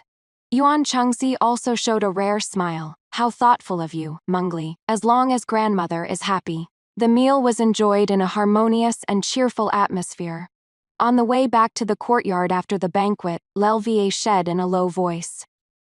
Madam, Lady Liu is trying to steal your spotlight. Such a big matter as renovating the garden, she has taken it over. If she does it well, the old madam will value her more, and the marquis will favor her more too. Aren't you worried? Worried about what? I smiled. Renovating the garden is a good thing. Wolfa wanted to speak but held back. I knew what she was thinking, using the garden renovation as a pretext. Liu Mengli could legitimately interfere with household affairs, direct workers, and withdraw silver. She was trying to claw away the household management rights bit by bit. But I didn't care, because I knew that East Garden couldn't be renovated soon. Liu Mengli got the construction started in a flurry. She personally went to inspect East Garden, drew up plans, selected plants and flowers, and found craftsmen. Silver flowed out like water. On the day construction began, she specially invited the old madam to come see. Watching the bustling scene, the old madam kept praising her capability. Yuan Chengxi also went. In front of the servants, he put his arm around Lu Mengli's shoulders and said, with Mengli handling things, I am at ease. Lu Mengli nestled in his arms, smiling like a cat that had stolen some fish. But on the third day of construction, the first incident occurred. A craftsman fell from a ladder and broke his leg. Lu Mengli hurriedly had him sent to a clinic and compensated him with 10 taels of silver before the matter was finally suppressed. The fifth day, the rope broke while unloading the delivered Taihu stones, injuring 2 servants. Lu Mengli had to pay compensation again. Day 7. While digging the pond, they unearthed something unclean. It was a few bone fragments, but no one knew whether they were human or animal bones. The craftsman complained about the bad omen and refused to continue working. Lu Mengli was so angry her face turned pale. She had to invite monks to perform rituals and pay extra before barely managing to keep the workers. Day 10. An autumn rain came and the foundation of the half-built pavilion collapsed. Liu Mengli stood before the ruins, trembling all over. When the old madam heard the news, she only said lightly, Mengli is still young, inexperienced. She never mentioned going to see the garden again. Yuan Chengxi also started getting impatient. How can building a garden cause so much trouble? If you can't handle it, let Shen Nian take over. Lu Mengli gritted her teeth and said, this concubine can handle it. But she couldn't, because those accidents weren't accidents at all. The craftsman's ladder. I had someone tamper with it. The rope was old and worn. I had someone switch it out. The bone fragments were buried by me in advance. As for the collapsed foundation, the autumn rain was just a trigger. The real reason was that the lime for the foundation had too much sand mixed in. I did all this covertly, leaving no traces behind. Even if they investigated, they'd only find careless craftsmen, shoddy materials and bad weather. Liu Mengli had grievances she couldn't voice. The garden renovation dragged on for a month, and they spent quite a lot of silver just to barely finish digging the pond. There wasn't even a shadow of the pavilion yet. The old madam stopped giving any more silver. Liu Mengli had to put in more than half of her own dowry, and it pained her so much she was twitching. She didn't dare ask the old madam for money again, so she could only turn to Yuan Chengxi. Yuan Chengxi comforted her at first, but after too many times he got annoyed too. Can you handle this or not? Just stop the renovation, my lord, Liu Mengli said with teary eyes. I just wanted to show filial piety to grandmother. Showing filial piety isn't done like this. Yuan Chengxi flung his sleeves and left. Liu Mengli stood in the empty garden, looking at the half-dug pond, the half-built pavilion foundation, bricks and timber scattered all over the ground. She suddenly squatted down, hugged her knees, and started crying. I happened to pass by with Let. Sister Liu, what is wrong? I walked over and asked with concern. Liu Mengli lifted her head, her eyes red and swollen. She looked at me, and for the first time fear appeared in her eyes. You, her voice was hoarse, you did this, didn't you? Did what? I looked completely clueless. These accidents, all this bad luck. Liu Mengli suddenly stood up, pointing at the mess all over the garden. You are behind all of this. I blinked and said earnestly, Sister Liu, you can't just say things like that. The craftsmen all said it is because the garden has bad feng shui and there are evil spirits. Evil spirit? What evil spirit? You are the evil spirit. I tilted my head. Sister Liu, have you forgotten, when Sister Yunhei died? You said there was an evil spirit in the manor. Now that something's happened in the garden, how can it not be an evil spirit? I suspect this evil spirit follows you wherever you go. Liu Mengli's face turned deathly pale in an instant. You, what exactly do you want? I stepped forward, closing in on her, my voice pressed very low. Liu Mengli, when you called me a vixen before, did you ever think about today? Did you think that marrying into the Marquise's manor would let you trample me underfoot? Let me tell you what Su Yunhei couldn't do. You can't do either. I reached out and smoothed the disheveled hair at her temples. The movement was gentle, like true sisters. I'd advise you not to continue renovating this garden. If you keep going, the next one to have an accident might not be a craftsman. After saying this, I withdrew my hand, turned and left. Even after walking far away, I could still hear the suppressed sobbing behind me. Luva followed beside me, her voice trembling. Madam, if you provoke her like this, will she act like a cornered dog jumping over the wall? I finished her sentence and smiled. I want her to jump. But, LV, do you know how a cat catches a mouse? A cat won't kill the mouse in one bite, it plays with it. Plays until the mouse is exhausted. Plays until the mouse thinks it can escape, and then bites through its neck. The autumn wind blew past. Fallen leaves in the garden spiraled down. I reached out and caught a piece weathered and yellow. It crumbled at the slightest pinch. Liu Mengli is that mouse now. Let her struggle, let her think she still has a chance. Then, when she is feeling most smug, I opened my hand, and the crushed leaves slipped through the gaps between my fingers. Send her to meet Su Yunhei. The matter of the East Garden fizzled out. Liu Mengli never brought up renovating the garden again. That mess just sat there, like an ugly scar embedded in the east side of the Marquis Manor. The servants in the manor all took detours when passing by, whispering behind backs that the place was unclean.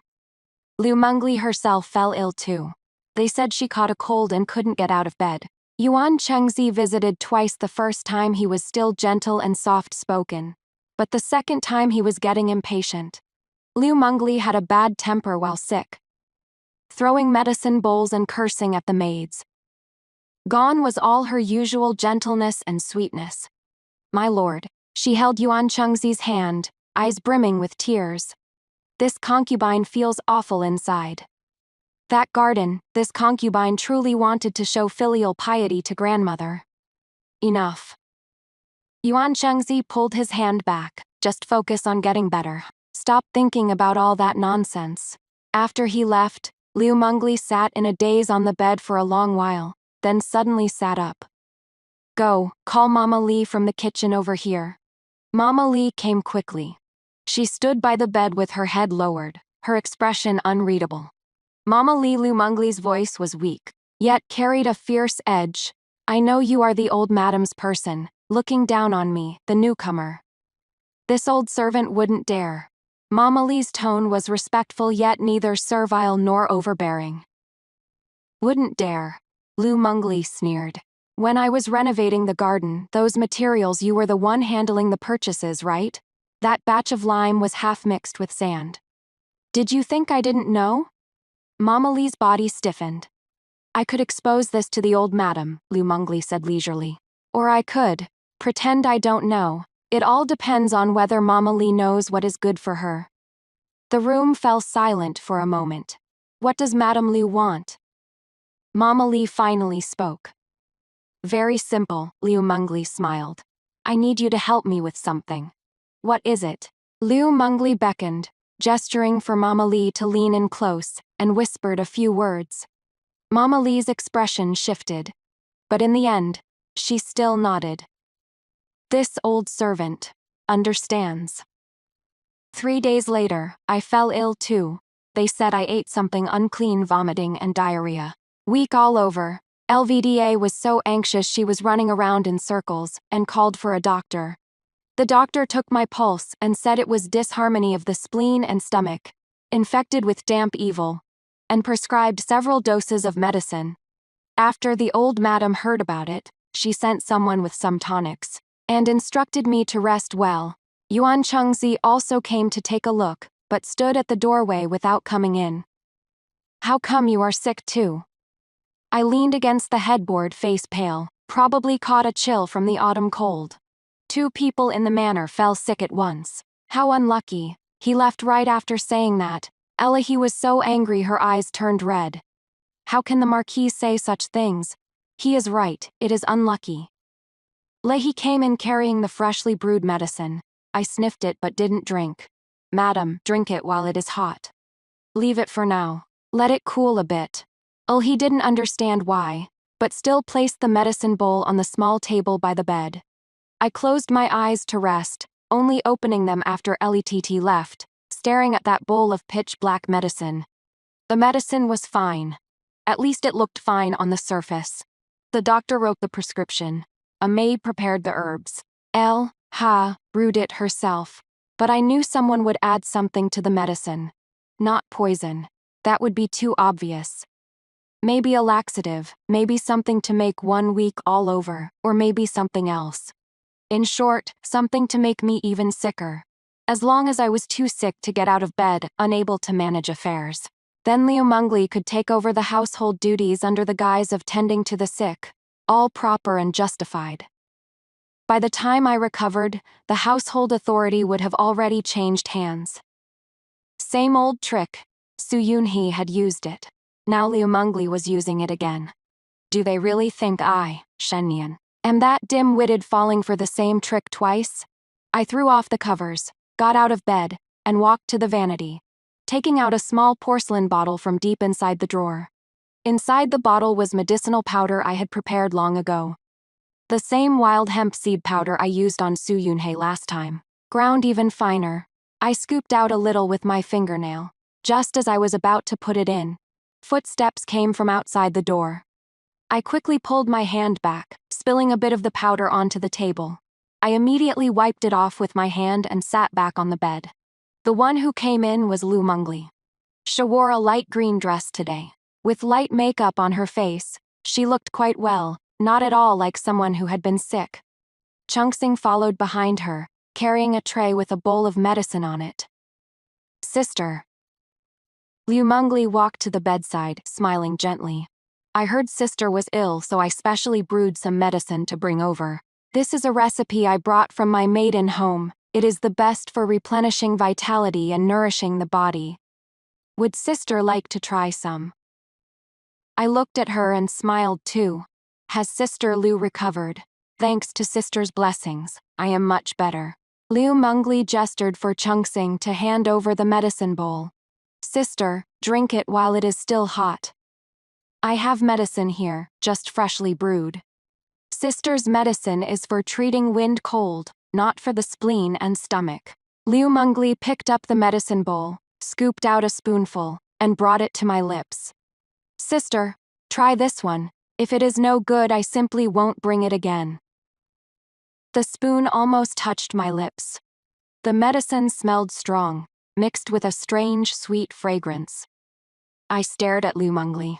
Her gaze was gentle and her lips curved into a smile, but her knuckles gripping the spoon were slightly pale. She was nervous. She was afraid I wouldn't drink it. Sister Liu, I said softly, you drink a sip first. Liu Mengli's smile stiffened. What does sister mean by this? Could it be you suspect me of poisoning the medicine? It is not suspicion, I said seriously. It is concern. In case this medicine doesn't suit my condition, you try it first. If something goes wrong, I can call someone to save you. Sister. Liu Mengli's eyes reddened. I came with nothing but good intentions. Yet sister thinks of me like this. As she spoke, her tears began to fall. I took the medicine bowl and placed it on the small table by the bedside, side by side with my own bowl of medicine. I appreciate Sister Liu's kindness. I'll drink the medicine later. You've just recovered. Don't stand too long, go back and rest. Liu Mengli refused to leave. Sister should drink it now. I won't be at ease unless I watch sister drink it. Must I drink it?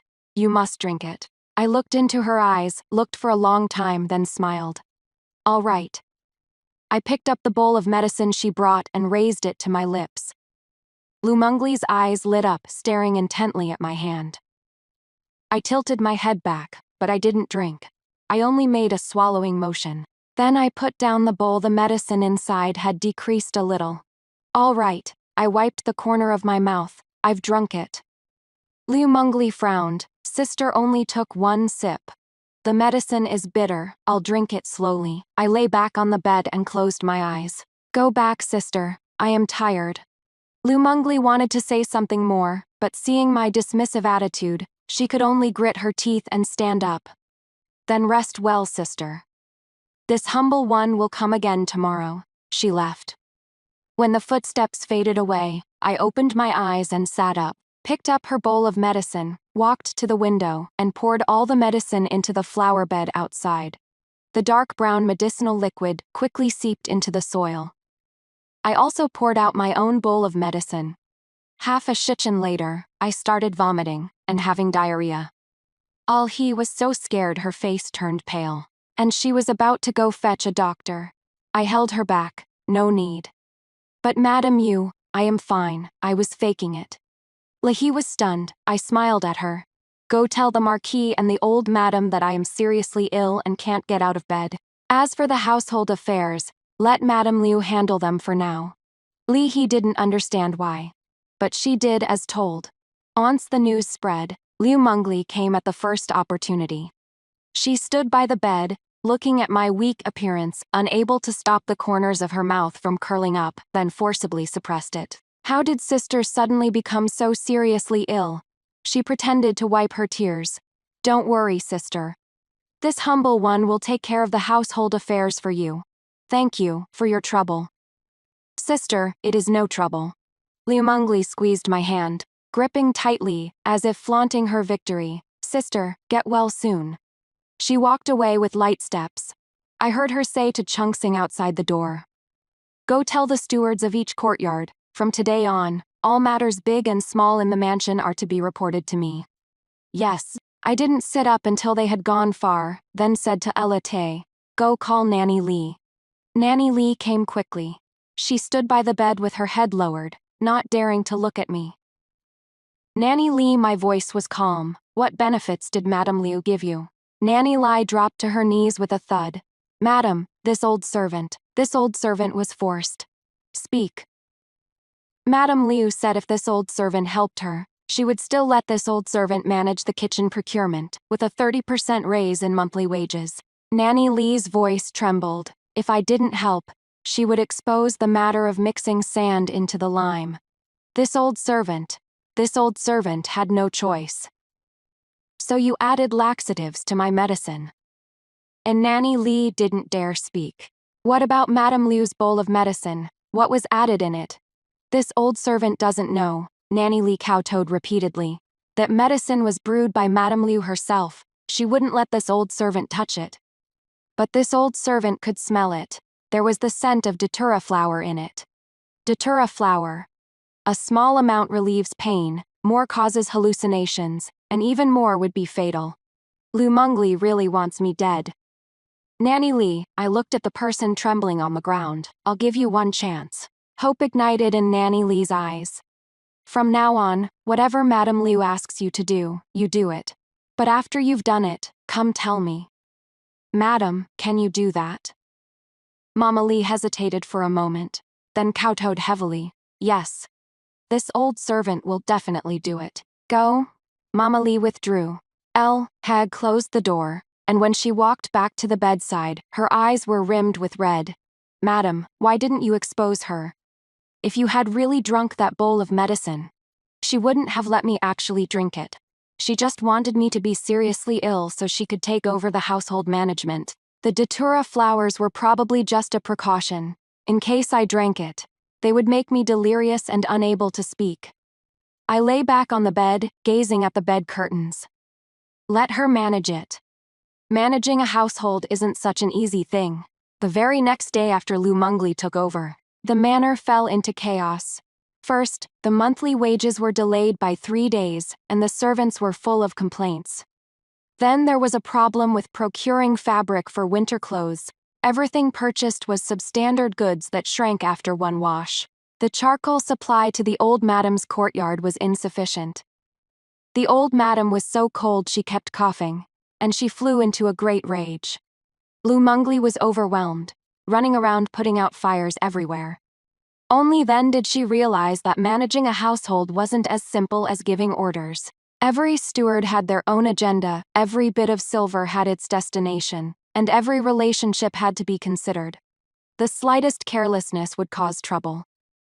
And she, a co-wife who had just entered the household with an unstable footing, couldn't hold the situation together at all. On the 7th day, something went wrong in the kitchen. The pork that was purchased wasn't fresh, and several servants got diarrhea after eating it. Lu Mengli wanted to punish Mama Li, but Mama Li talked back on the spot. Madame Liu, you were the one who told me to buy this pork. You said it was cheap and could save money for the household. Now that something's gone wrong, why are you blaming this old servant? Lu Mengli was trembling with anger. I told you to buy cheap, not spoiled. You get what you pay for. Doesn't Madame Liu know that? Mama Li sneered. The two of them started arguing in the kitchen, causing a huge commotion. In the end, they disturbed the old madam, who summoned them both and punished each equally. Mama Li was docked a month's wages. Lu Mengli was confined for 3 days and forbidden from managing household affairs. When Lu Mengli came out of the old madam's courtyard, her face was ashen. She never expected that the household authority she had schemed so hard to seize would be lost so quickly. And what she expected even less was that my illness suddenly got better. The day I recovered, I went to pay my respects to the old madam. The old madam held my hand and said lovingly, Nianer, you've just recovered. Don't tire yourself out. You'll still be in charge of household matters. Mengli is young and doesn't understand things. Don't hold it against her. Grandmother, rest assured, Nianer understands. Coming out of the old madam's courtyard, I happened to run into Lu Mengli. She stood under the corridor, looking at me with venomous eyes. Such clever tactics, sister. She said through gritted teeth. You faked an illness to let me take over, then secretly sabotaged me to make me look bad. Now everything's fine, and the household authority is back in your hands. I looked at her and smiled faintly. Sister Liu, you are wrong. The household authority has never left my hands. You think by replacing a few stewards and allocating some silver, you can hold the Marquis Manor in your grasp. I slowly walked toward her, my voice soft. Do you have any idea how many people in this manor are mine? How many eyes are watching for me? Everything you do, every word you say. I know it all. I stopped in front of her and looked into her eyes. You want to renovate the garden. I won't let you finish. You want to manage the household. I won't let you succeed. Lu Mengli, this manor is my territory.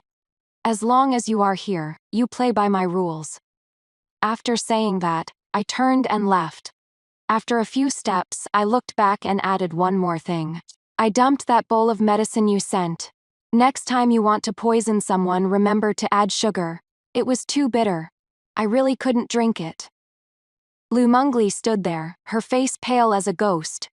She was like a basin of charcoal doused with water, no sparks on the surface, but still smoldering inside. She no longer meddled in household affairs, no longer sought the old madam's company.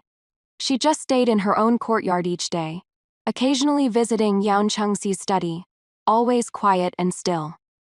The servants in the manor all said Lady Liu had finally learned her place. Only I knew she was biding her time. October 15th, a full moon night. The old madam went to a temple outside the city to pray for blessings and would stay there for 3 days. Yuan Chengxi was invited by colleagues to drink and hadn't returned even late into the night. The manor was quiet and still. Only the sound of the night watchman striking his wooden clapper, each beat as if striking upon one's heart. I was reading in my room, while Lepiki was embroidering a handkerchief beside me. Madam. Lahi suddenly looked up. Chengxing from Lady Liu's courtyard just came with a message, saying Lady Liu invites Madam to admire the moon by the lotus pond. I put down the book and smiled. It had finally come. Prepare a lantern. Madam, it is so late, and that lotus pond. Concubine Su just died not long ago. It is unlucky. Lady Liu calling you there at this hour. She definitely has bad intentions. I know, that is exactly why I must go. Laha wanted to persuade me further, but I waved my hand, stay in the courtyard. If I don't return after an hour, go to the front courtyard to find the Marquis. Just say I am admiring the moon with Sister Liu at the lotus pond, and fearing he might worry. Ask him to come fetch me. This servant will remember. I carried a lantern and headed to the lotus pond alone. The night wind was cool, making the candle inside the lantern flicker on and off. The lotus pond shimmered faintly under the moonlight, its surface calm and waveless, like a huge black mirror. Lu Mengli was already there. She wore a plain white dress, with a cloak of the same color draped over her, standing by the pond. Hearing footsteps, she turned around with a gentle smile on her face. Sister has come. Sister Liu. I walked toward her and stopped 3 steps away. It is so late. What made you think of admiring the moon? It is a pity to enjoy it alone. Lu Mengli looked up at the sky. Look, sister. Tonight's moon is as round as a bronze mirror. I followed her gaze and looked up.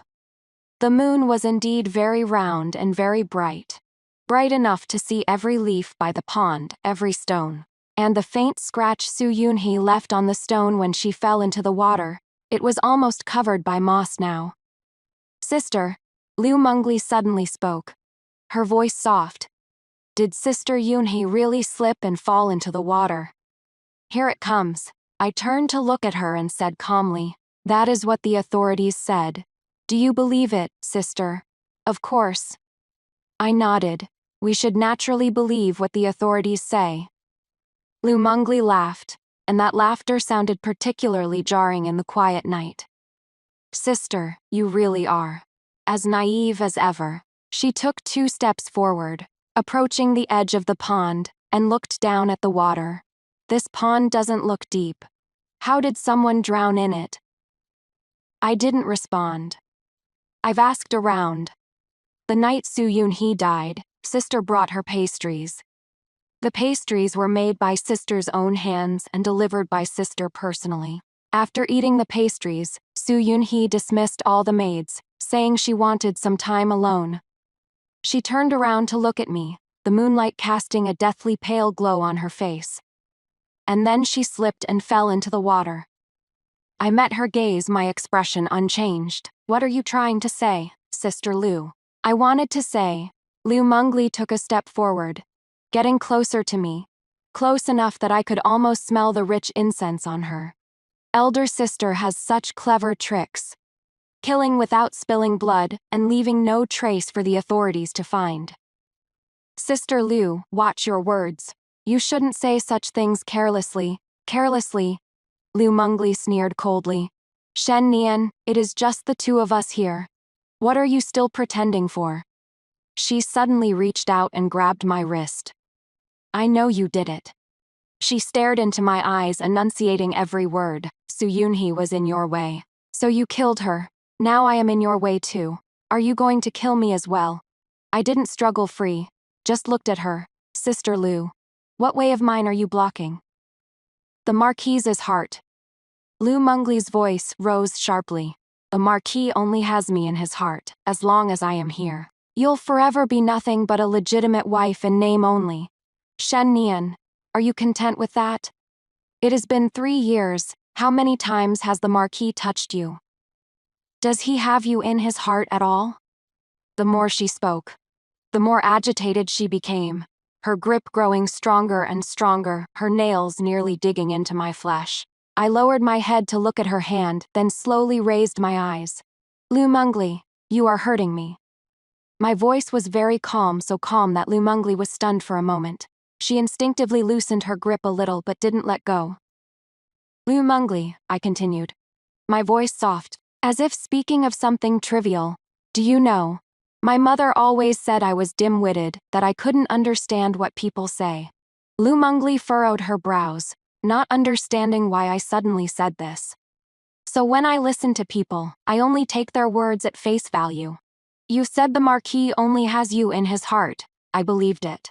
You said I was in your way. I believed that too. I paused for a moment, looking at her and smiled. So Su Yunhee died. Liu Mengli's pupils suddenly contracted. Now, you are saying I am in your way again.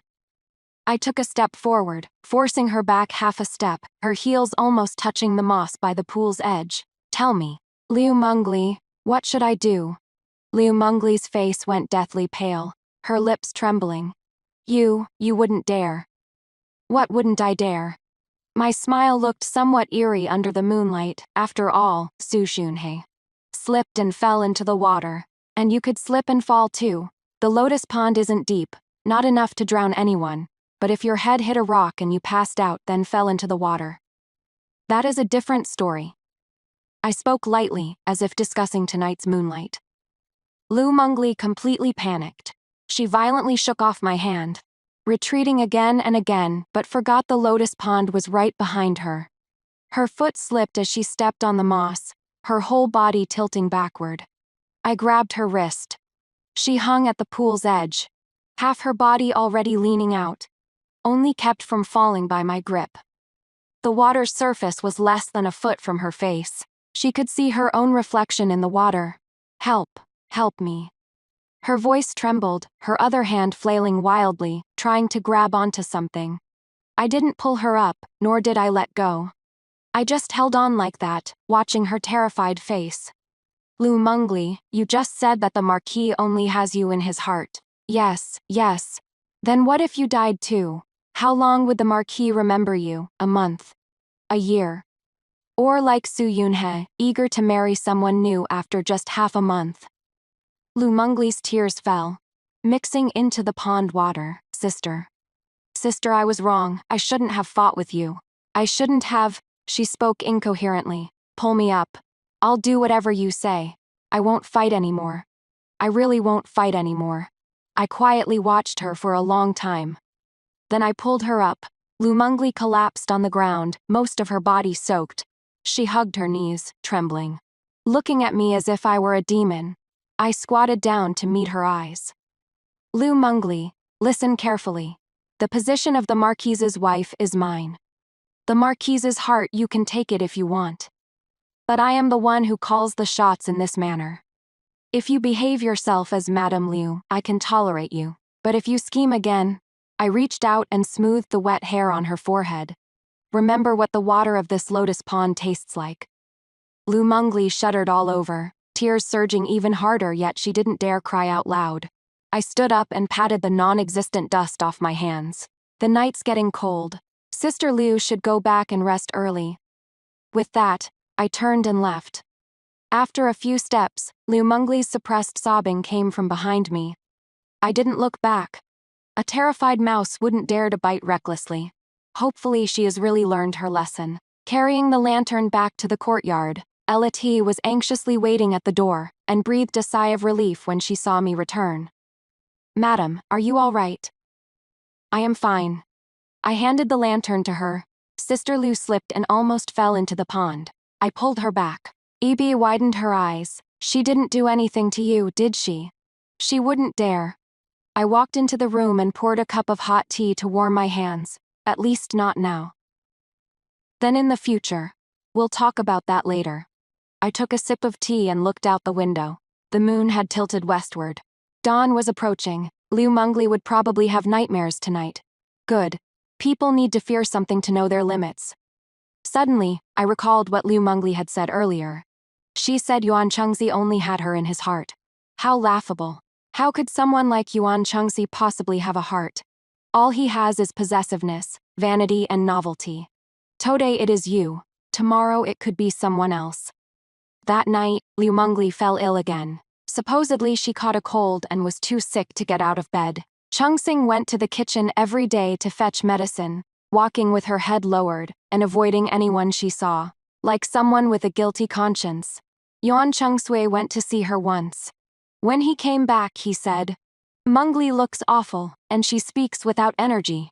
She must have been frightened. He said this while having dinner in my room. The old madam had returned from the temple. The whole family had lunch at the old madam's courtyard. After the meal, Yuan Chengsui rarely accompanied me back to my quarters. The old madam had specifically instructed us as husband and wife to be more intimate. Frightened, I ladled soup for him. Sister Liu is timid. Perhaps she had a nightmare. Yuan Chengsui took the soup bowl and glanced at me with a complicated look. That night. "What did you and Mengli talk about by the lotus pond?" I looked up blankly and said nothing much. Just admiring the moon and saying how lovely it was. Then Sister Liu slipped and almost fell into the pond. I pulled her back, and she got frightened. That is all. That is all. Sister Liu probably remembered what happened to Sister Yunhei and got scared. "My lord, you should go keep her company more." I spoke so sincerely that Yuan Chengsui didn't know how to respond. He silently finished the soup and put down the bowl. "Nianer, you've been married into this family for 3 years now." 3 years, he murmured as if talking to himself. "Why do I feel like I've never truly understood you?" I lowered my head and kept eating without responding. What does it matter whether he understands me or not? How many people in this world truly understand each other?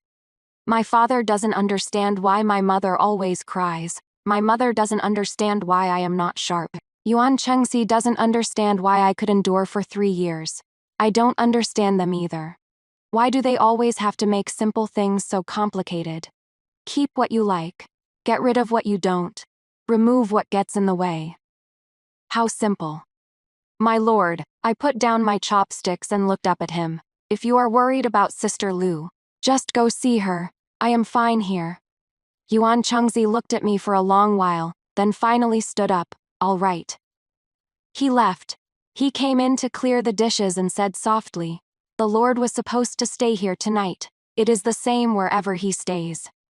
I got up and walked to the window. Lu Mengli is probably trembling at the sight of him now. Why? Because she knows her backer is completely unreliable. That night at the lotus pond, she thought I would push her in. But I pulled her back.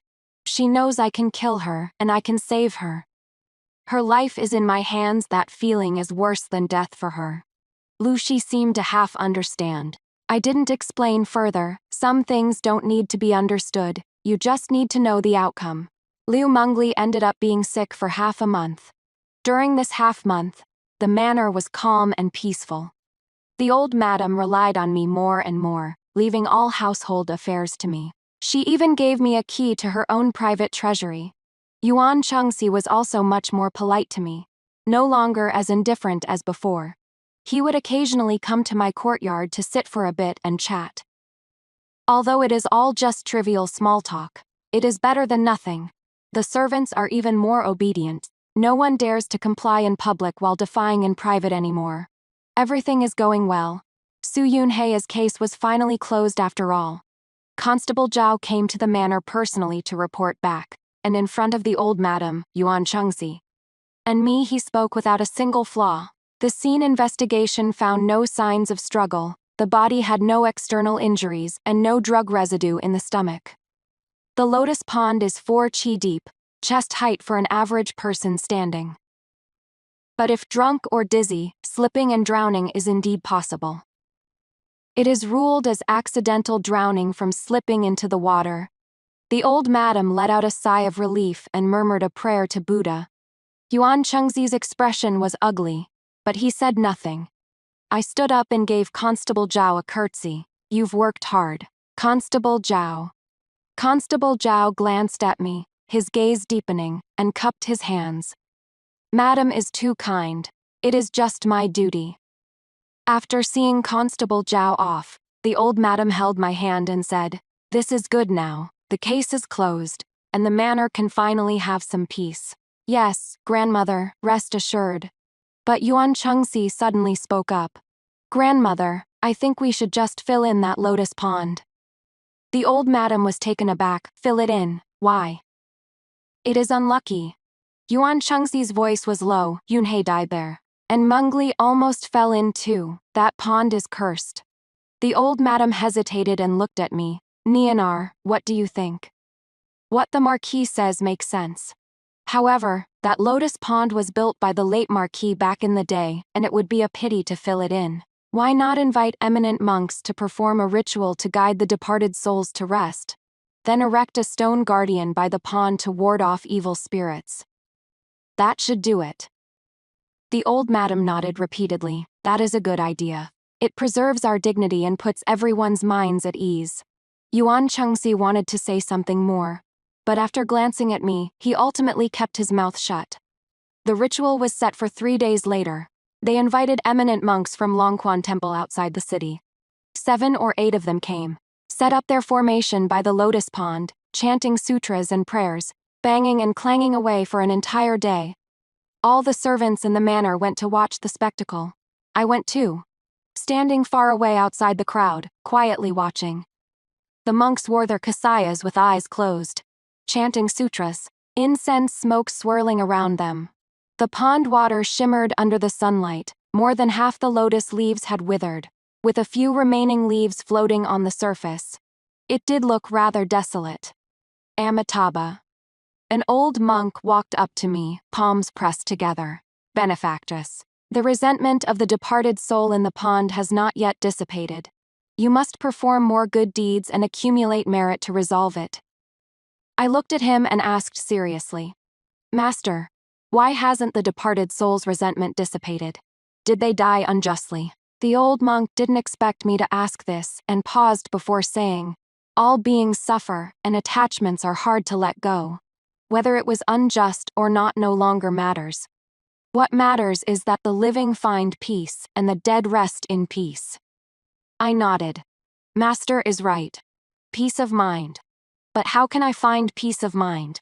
When Su Yunhei died, I didn't feel uneasy.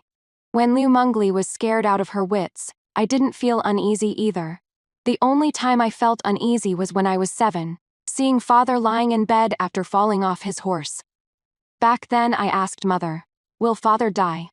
"No, but he won't be able to have children anymore." I asked again, "What about concubine Yu?" Mother's eyes dimmed.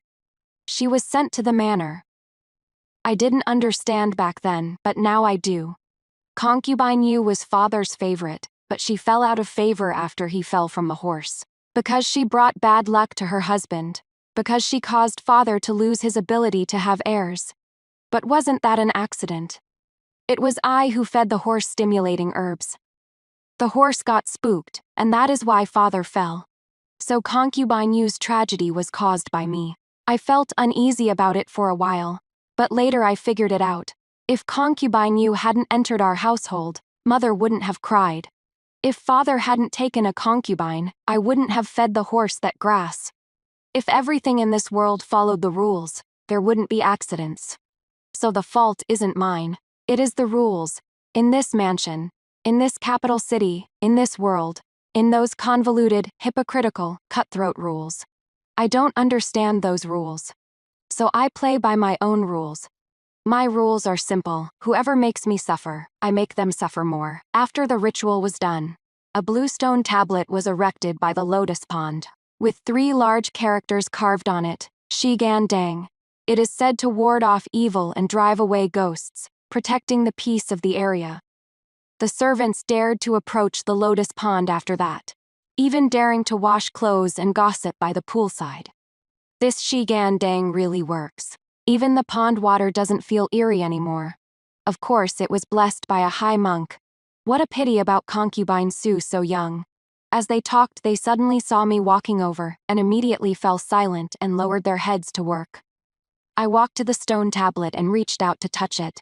The stone was ice cold, the carvings deep. Madam Heavy has said quietly, "It is windy here, let's go back." I turned and left, walked a few steps, then looked back again. The stone tablet stood by the pond like a silent guardian deity. But who was it guarding, the living or the dead? The peace of this marquise's mansion or something else? I withdrew my gaze and continued walking forward. When I returned to the courtyard, Nanny Lee was already waiting. "Madam," she handed over a ledger. "These are the expenses from Madame Liu's courtyard this month, 30% more than last month." This old servant found it suspicious and made a special note of it. I took the booklet and flipped through it. Medicinal herbs, tonics, fabrics, jewelry, all sorts of items, each one recorded, but the prices were clearly inflated. Sister Liu is ill. It is only right to spend more on her. But Madam, Nanny lowered her voice. This old servant went to the pharmacy to ask, and the medicines Madame Liu uses aren't worth that much at all. And those tonics, half of them never even made it to Madame Liu's courtyard. I looked up. Where did they go? Nanny Lee hesitated for a moment before saying, "This old servant saw Chung Sing secretly take them out and pawned them. Liu Mengli is short on money." "Right. She spent most of her dowry on renovating the garden, and lost quite a bit of silver while managing the household. She probably doesn't have much on hand now. But why would she need to pawn things? Didn't Yuan Chengzi give her money to use? Does the Marquis know?" "Probably not. Madame Liu cares about her face. She wouldn't ask the Marquise." I closed the booklet and handed it back to Nanny Lee. "Just keep note of it. Don't bother with it." "But, Nanny Lee, do your own job well. As for other matters, don't pry." Nanny Lee shuddered and quickly lowered her head. This old servant understands. She withdrew. I gazed out the window, where the autumn wind was sweeping across the courtyard, stirring up fallen leaves. Winter is coming soon. I wonder if Liu Mengli's frail body can make it through this winter. Then I smiled softly. No evidence found, conscience clear. Winter came swift and fierce. After the first snow, the capital's temperature plummeted, breath turning to frost. The various courtyards of the Marquise's manor had lit their floor heating early, but Liu Mengli's courtyard was always chilly. The charcoal supply was insufficient, and what was sent over was all choking inferior charcoal that filled the room with smoke the moment it was lit. Liu Mengli's coughing got even worse. This cold illness of hers had dragged on for 2 months. Sometimes better, sometimes worse. On good days she could walk around the courtyard. On bad days she could only lie in bed, coughing until her lungs felt torn apart. Yuan Cheng still visited her often at first.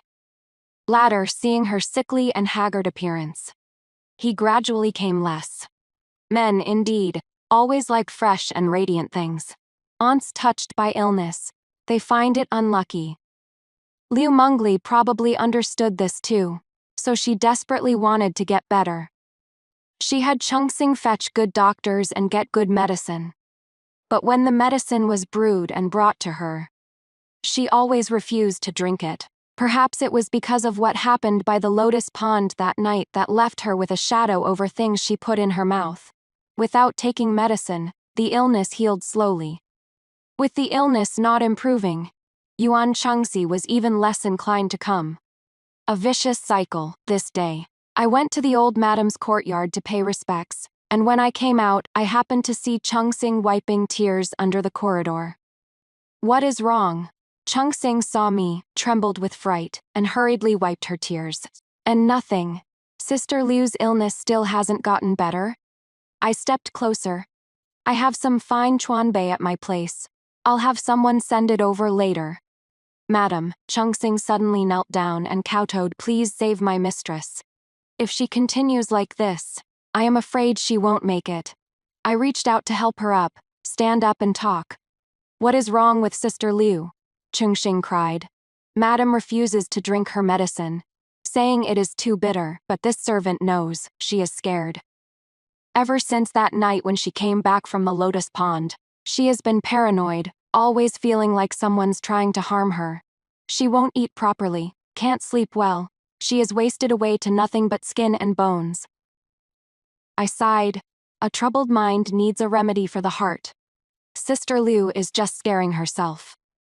But Chongqing hesitated to continue. But what? Chongqing looked around and lowered her voice. But madam, my mistress said. She saw concubine Su's ghost. I raised an eyebrow. Oh. She says she keeps hearing crying from the lotus pond at night, and that concubine Su stands by her bedside, dripping wet all over, asking when she'll come down to keep her company. Chongqing shuddered as she spoke. This servant hasn't seen it, but my mistress describes it so vividly. This servant is scared too. I was silent for a moment. I'll go visit Sister Liu tomorrow. Thank you, madam. Thank you, madam, Chongqing kowtowed repeatedly. The next day I took Ella Pihi to Liu Mengli's courtyard. As soon as I stepped through the door, I smelled a strong medicinal odor mixed with incense, so pungent, it made me want to cough. The windows in the room were tightly shut with all the curtains drawn, dim and gloomy. Liu Mengli lay in bed, covered with a thick quilt, only her pale, gaunt face showing. The moment she saw me, her eyes widened instantly, as if she'd seen a ghost. Why are you here? I heard you were sick, so I came to check on you. I sat down by the bed and reached out to feel her forehead. Liu Mengli suddenly shrank back. Don't touch me. My hand froze in midair, paused for a moment, then withdrew. Sister Liu, I said gently, the illness has muddled your mind. I am not muddled. Liu Mengli stared at me, her gaze both terrified and venomous. It was you. You sent Su Yunha to find me, didn't you? You sent her to take my life. Su Yunha has already been laid to rest. How could she come find you? You are just dreaming about what has been on your mind. It is not a dream. Liu Mengli became agitated, struggling to sit up but falling back weakly. She really came, soaking wet all over, with water weeds tangled in her hair. She said it is cold down there and told me to go down and keep her company. As she spoke, tears streamed down, seeping into the hair at her temples. She said she is so lonely all by herself, that the Marquis has forgotten her. And sister has forgotten her too. She said she hates everyone who took the Marquis away from her. I listened quietly. I waited until she finished before asking softly, so does Sister Liu think Su Yunha blames me or you? Liu Mengli froze. We're both people who stole the Marquis away. But when she was still alive, the one she hated most should have been you, right? After all, it was you who turned her from the only one into just one of many. Liu Mengli's face turned even paler. It wasn't me, I didn't want to steal him, she murmured. It was the Marquis. The Marquis said he only had me in his heart. You actually believe what a man says. Today he says he only has you in his heart. Tomorrow he can say he only has someone else. Sister Liu, you are so smart. How could you be so foolish about this? Liu Mengli looked at me, her gaze gradually growing unfocused. Yeah, how did I just believe him? She smiled bitterly. How did I get myself caught up in this? I stood up and pushed open a window. Cold wind poured in, dispersing the stale air in the room. Sister Liu, I gazed at the gray sky outside the window. You know what? My mother always said I am not too bright, but I think it is you clever people who live the most exhausting lives. Thinking too much, wanting too much, fighting too much. But in the end, what did you actually gain? I turned around and looked at the emaciated figure on the bed. You thought you'd won the Marquise's heart, but where is he now? Off having fun in some woman's arms? Does he even remember you, Lady Liu, who is so sick she is almost dead? Liu Mengli's tears flowed silently. Su Yunhei won the Marquise's favor, but lost her life. What about me? I smiled softly. I didn't ask for anything, didn't fight for anything. But the Marquise's manor is mine. The old madam's trust is mine. The servant's reverence is mine.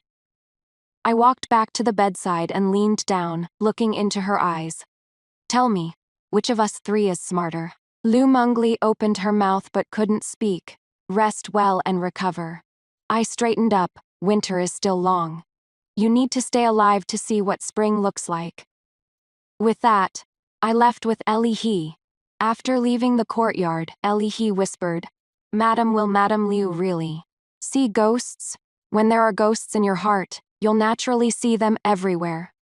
Then will she die? I finished her sentence, looking up at the sky. That depends on her fate. The snow began to fall again. Fine snowflakes drifted down onto my face. Icy cold to the bone. Liu Mengli didn't make it through the winter after all. The 8th day of the 12th lunar month, that day was Buddha's Enlightenment Day. And every household was cooking laba porridge. The Marquise's manor also made a big pot, and the old madam had a portion sent to each courtyard. I personally delivered the portion to Liu Mengli's courtyard. She seemed better that day, able to sit up and even drank half a small bowl of porridge. Chungxing was so happy she kept wiping away tears, saying Madam was finally willing to eat. I sat by her bedside for a while and made small talk. When spring comes and the flowers in the garden bloom, Sister Liu can go out for walks. Liu Mengli nodded with vacant eyes. When I left, I turned back and glanced at her. She was leaning against the headboard, gazing at the snow falling outside the window. Her profile in the dim yellow light actually held a certain tranquility. That was the last image of her. That night, Liu Mengli suddenly fell gravely ill, coughing blood non-stop. By the time the doctor arrived, she had already stopped breathing. Chungxing fainted from crying several times, saying the madam was fine that evening. Then suddenly, Yuan Chengzi came to take a look, standing at the doorway without going in. His expression was very unpleasant. I couldn't tell if it was because another concubine had died, or because he thought it was bad luck. A grand burial. He only said those 2 words before turning and leaving. The old madam chanted scriptures all night. Liu Mengli's funeral was grander than Su Yunhei's, after all. She was the legitimate daughter of an official family and a co-wife. People from the Liu family came, made a scene crying and fussing, demanding to investigate the cause of death. The doctor said Liu Mengli had wind cold entering the lungs. Prolonged illness without recovery, triggering blood consumption. The Liu family didn't believe it, but they couldn't produce any evidence.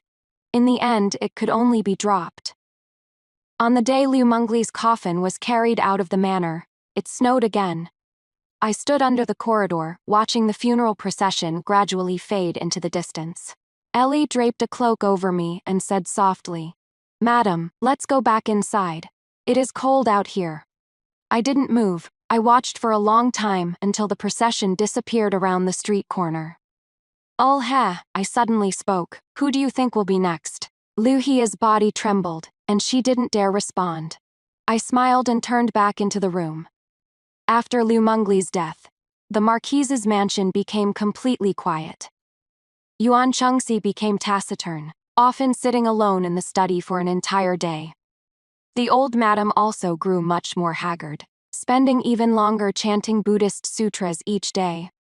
The servants in the mansion were silent as cicadas in winter, walking with their heads lowered, afraid to make the slightest sound.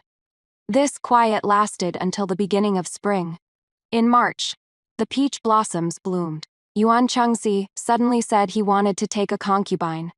This time it was a pleasure house woman named Diwu, said to be exceptional in both beauty and talent, whom Yuan Chengxi had redeemed with a hefty sum. He wanted to give her a commoner status and elevate her to be his concubine. The old madam firmly opposed it. How can a pleasure house woman set foot in the marquise's mansion? Chengxi, have you gone mad? But Yuan Chengxi was set on it. Grandmother, in this life, your grandson just wants someone who truly pleases him. Please grant your grandson this wish. The two had a huge argument. In the end, the old madam fell ill from anger. I went to attend to her illness, staying by her bedside to feed her medicine and wipe her body, caring for her meticulously. The old madam held my hand, tears streaming down her aged face. Nianar, this family is falling apart. Don't worry, grandmother. With Nianar here, this family won't fall apart. The old madam looked at me, her gaze complicated, and in the end just sighed without saying anything more. Yuan Chengxi still ended up bringing Diwu into the mansion. No ceremony was held. A small sedan chair was quietly carried in through the side gate and settled in a secluded courtyard on the west side. I saw that woman once, and she was indeed beautiful. Beautiful in a bewitching way, beautiful in a brazen way. The way she looked at Yuan Chengxi was like looking at prey. The way she looked at me carried undisguised contempt. Another Su Yunhei. Another Lu Mengli. This marquis mansion was like a stage. One exits and another enters, all performing the same play. How boring. On the 7th day after Diwu entered the mansion, Yuan Chengxi started to fall ill. First it was loss of appetite, vomiting whatever he ate. Then came weakness all over, drowsy all day long. The doctor came to examine him, said it was excessive worry, liver qi stagnation, and prescribed medicine to soothe the liver and relieve depression. The medicine didn't help. Instead, his condition got worse. He started having nightmares, always calling out Su Yunhe and Lu Mengli's names in his dreams, sometimes waking up screaming, drenched in cold sweat. Diwu was attentive in caring for his illness at first, but seeing his condition fluctuate, she gradually became negligent. Ansei passed by her courtyard and heard her throwing a tantrum inside. What a sickly wretch. If I'd known it would be like this, I might as well have stayed happy in the brothel. I stood outside the window, listened for a moment, and laughed. See, this is true love. By April, Yuan Chengxi could no longer get out of bed. He was so thin he'd lost his shape, eye sockets sunken deep, cheekbones jutting out, lying in bed like a skeleton. Only those eyes were still wide open, staring fixedly. When he looked at people, there was an indescribable fear in them. I knew what he was afraid of. He was afraid of me. Just like Lu Mengli was afraid of me. But he never said it out loud, because he cared about his pride, because he couldn't believe that he'd been reduced to this state by a woman who was not right in the head. This day, I went to see him.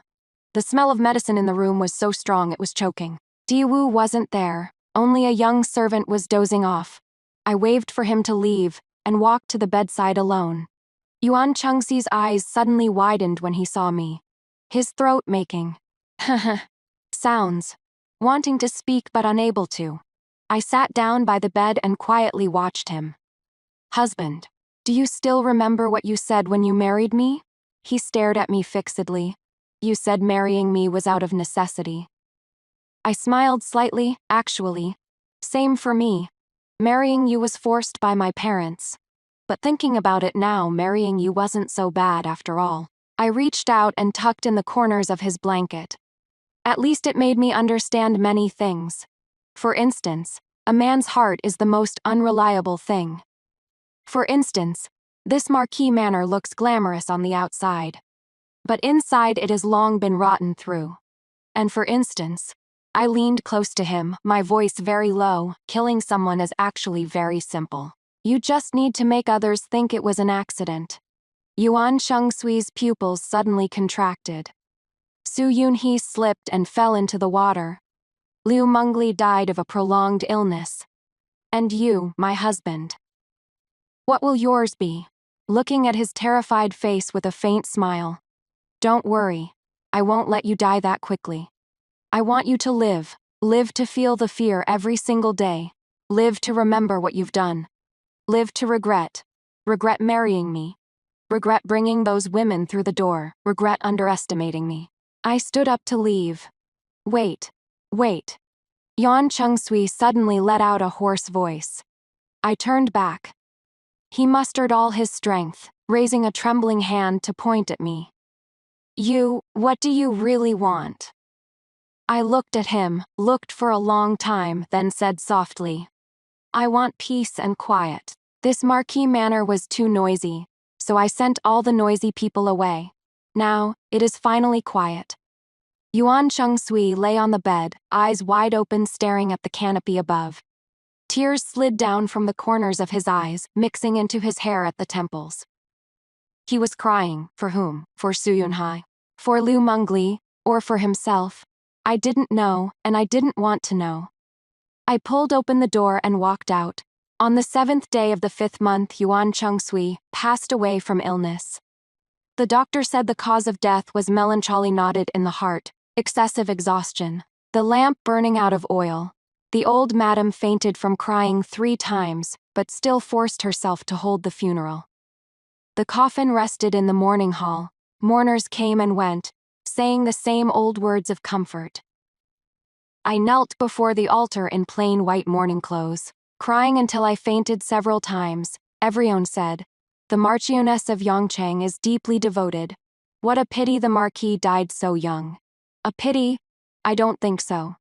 On the 7th day after the funeral, Dorwu packed up valuables and tried to run, but was caught and brought back by the steward and his men. Quite a few things from the manor were found in her room, jewelry, ornaments, even one of the old madam's jade hairpins. The old madam was shaking with rage. Drag her out. Send her to the authorities. Duwu was sent to the Yamen, reportedly sentenced to exile. Whether she survives or not depends on her own fate. In June, the old madam handed over all authority of the manor to me. Nianar, this household will depend on you from now on. Rest assured, grandmother. In July, I thoroughly reorganized the manor. All the corrupt stewards were replaced, all the servants drawing empty wages were dismissed, and all the old debts were settled. The entire manor was renewed, and no one dared to defy orders behind my back anymore. August 15th, Mid-Autumn Festival. I set up a table of wine and dishes in the courtyard to admire the moon alone. The moonlight was lovely as that night by the lotus pond. I raised the wine cup, lifted it toward the moon, then slowly poured it onto the ground. To Su Yunha, to Liu Mengli, to Yuan Chengsui, to all who lived and died in this marquise's manor. I set down my wine cup and looked up at the moon. Mother, I said softly. Look, am I a bit smarter now? No one answered. Only the sound of wind through the treetops, rustling like whispers. I smiled and picked up a piece of mooncake with my chopsticks. Cloyingly sweet, but I liked it. This manor was finally completely quiet, so quiet, only I remained. How nice.